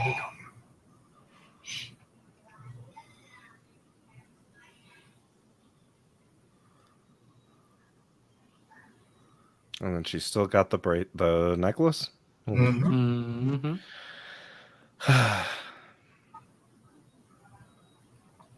How has she not lost that in 10 years or 12 years? How quickly I lose things. I mean, maybe Anakin just kept like whittling a few others. They're like Jedi robes. They just keep giving her more. And then, like you guys mentioned at the beginning, here we go. Death Star, Tarkin, Vader. Everyone on the Star Destroyer. And Tarkin knows when he's no longer needed in conversation. Yeah, he's like, they're gonna talk about some magic stuff that I don't understand, so I'm just gonna. Let me go make fun of Krennic for a while. Exactly. Gotta go crack the whip. Oh, that music, that theme.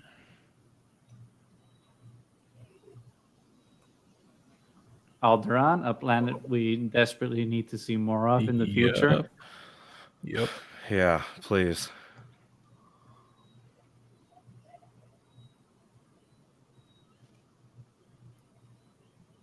Of course, Breya when she shows.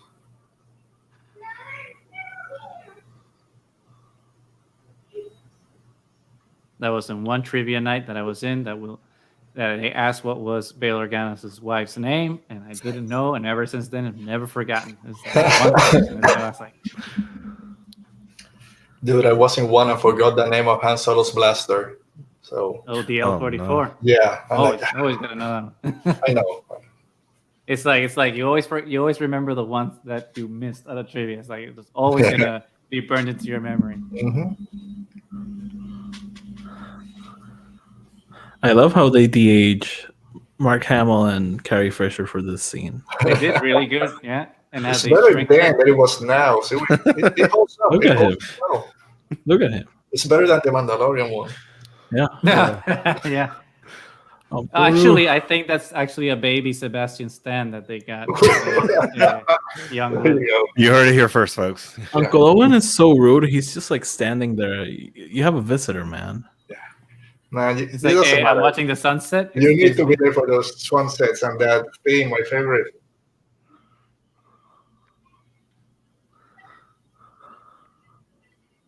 Oh man. There you go. There We go. did it. Yeah. What was 15 years ago or whatever, 16? That was it. That's the end of Star Wars. Yeah. For Forever. yes. Oh man. That's it. We know everything there is to know about the saga now. Yeah. Oh man. So that's it. That's our. Oh my goodness. Watch party of Revenge of the Sith. We had some great time, some great guests. Thank you guys for being here. Some final thoughts about just the movie or the whole experience in general. Alti, we'll start with you and then go down. Yeah, no, this was a lot of fun, and we've seen this movie like a billion times probably, and watching it with a group, it's always a very different experience. And this is probably the Star Wars movie I most watch. I sometimes put it on while I'm cooking or doing the dishes, and it's a really fun movie. It has great moments, and yeah, this was a blast, honestly. Sure. Goose. I think it's always, I mean, because like Oti was saying, it's one of those movies that you by yourself watch a lot and you really enjoy, because obviously, at least for me, like I said at the beginning, Revenge of the Sith is one of the better prequel films and one of the top Star Wars movies. So like every time I watch it, it's always an enjoyable experience. But it's always better to watch it with another group of people, because you get to see things that you didn't see before and understand things from someone else's point of view. And obviously, we were making fun of some things, but it's all in good. It's not serious. Obviously we all enjoy the movie, so it's all in just having a good time. So it's always a great time to watch this one with excellent companions here. Andres. Yeah, I'm gonna agree with Goose here, and just it's so campy, and what's gonna happen at that point. Like it's episode 3 and New Hope is number 4, so like the writing's on the wall. So it really is a movie that like you can just let play, and like we can poke fun at it because it's ultimately how George Lucas landed the ship in the saga when he was in full control of it. But like it's fun because how it's going to end, so you can just like clown on like, oh, okay, like Palpatine just let Dooku die there, okay, whatever. But yeah, it's like it makes it so fun because everyone knows what's going to happen, and it's just like it's set in stone the way that these came out. Yeah, I love it. Like I mentioned at the beginning, it's my favorite at the moment, favorite Star Wars movie. I love this movie so much, but give me 1 second, 'cause I lost. There we go. But yeah, just watching it today with you guys, just poking fun of everything. Even like all 3 of you said, we love this movie so much, but we can pick up on a lot of things that could have gone better story-wise or just in the universe. But that's what makes it so fun watching it with another group of people that enjoy this same way that we all do. So it was great. Thank you for being here, for 3 of you, for Eli that was here at the beginning. Even better than I expected and hoped for. So as we wrap this up, we gotta do it again with you guys. I'll find another milestone to do another watch along, and maybe bring the same group back just so we can keep with the theme of it. But it's the end of the show. Thanks for everyone on the chat. You guys were awesome. So let's start with you, Audie. Where can people find you? And then we'll go down same thing, Goose, Andres. Where can people find you out there?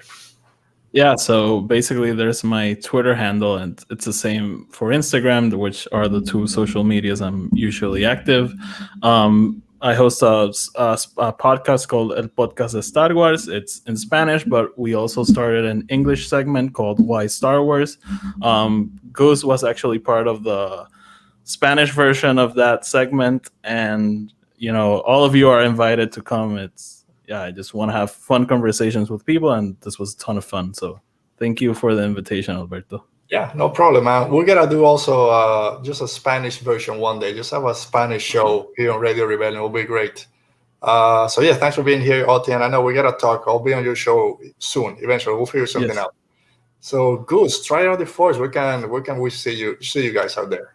We are on obviously Twitter and Instagram at Try It Of the Force, but you can also find us in video format on YouTube as well. Just search Try It Of the Force and you will find us.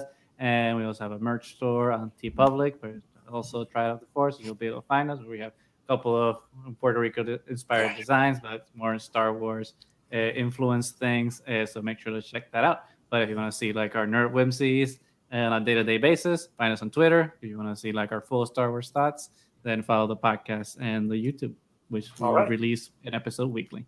Cool. Thank you. Thank you, I guess, for being here. Second time here. So thanks again. Yeah, and then likewise, we are on Twitter at Sith D Minutes, and we also are pretty much anywhere podcasts can be found at this point. But we release once a week, usually on Monday, and we blend that Star Wars and politics. So, of course, my favorite movie has got that political element to it.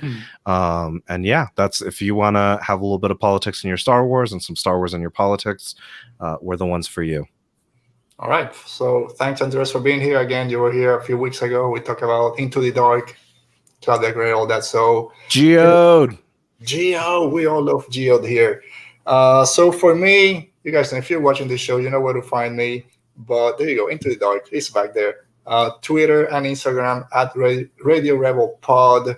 Where else? YouTube, just search for Radio Rebellion Podcast. If you're watching this now, later, whenever, like, comment, subscribe so we can keep making more of these. The audio version of the podcast comes out every Monday. I'm not sure if I'm going to put this on the audio version. It's a little bit weird, I guess. But maybe I'll put it out there if people want. I'm going to be taking a 2-week break, like I mentioned at the beginning. This is our middle season finale. I know there's a lot of Star Wars finally starting 3 days from now. We get the Bad Batch, so finally some new Star Wars content, but it's good once in a while to take a break. So as we wrap this up for Radio Rebellion, thank you to Oti, Eli that had to leave early, Goose, and Andres. Thank you guys. Thanks to the Star Wars fans out there. Thanks to George Lucas for doing this movie that we all love. Even so many years ago, we thought it was the end. But there's more Star Wars for everyone out there, even if you don't know who Revan is. And if you know who Revan is, also, there's a little bit for everyone. Don't gatekeep. None of us do that here. So thank you, guys. Stay safe. Be safe. And may the Force be with you. Radio Rebellion.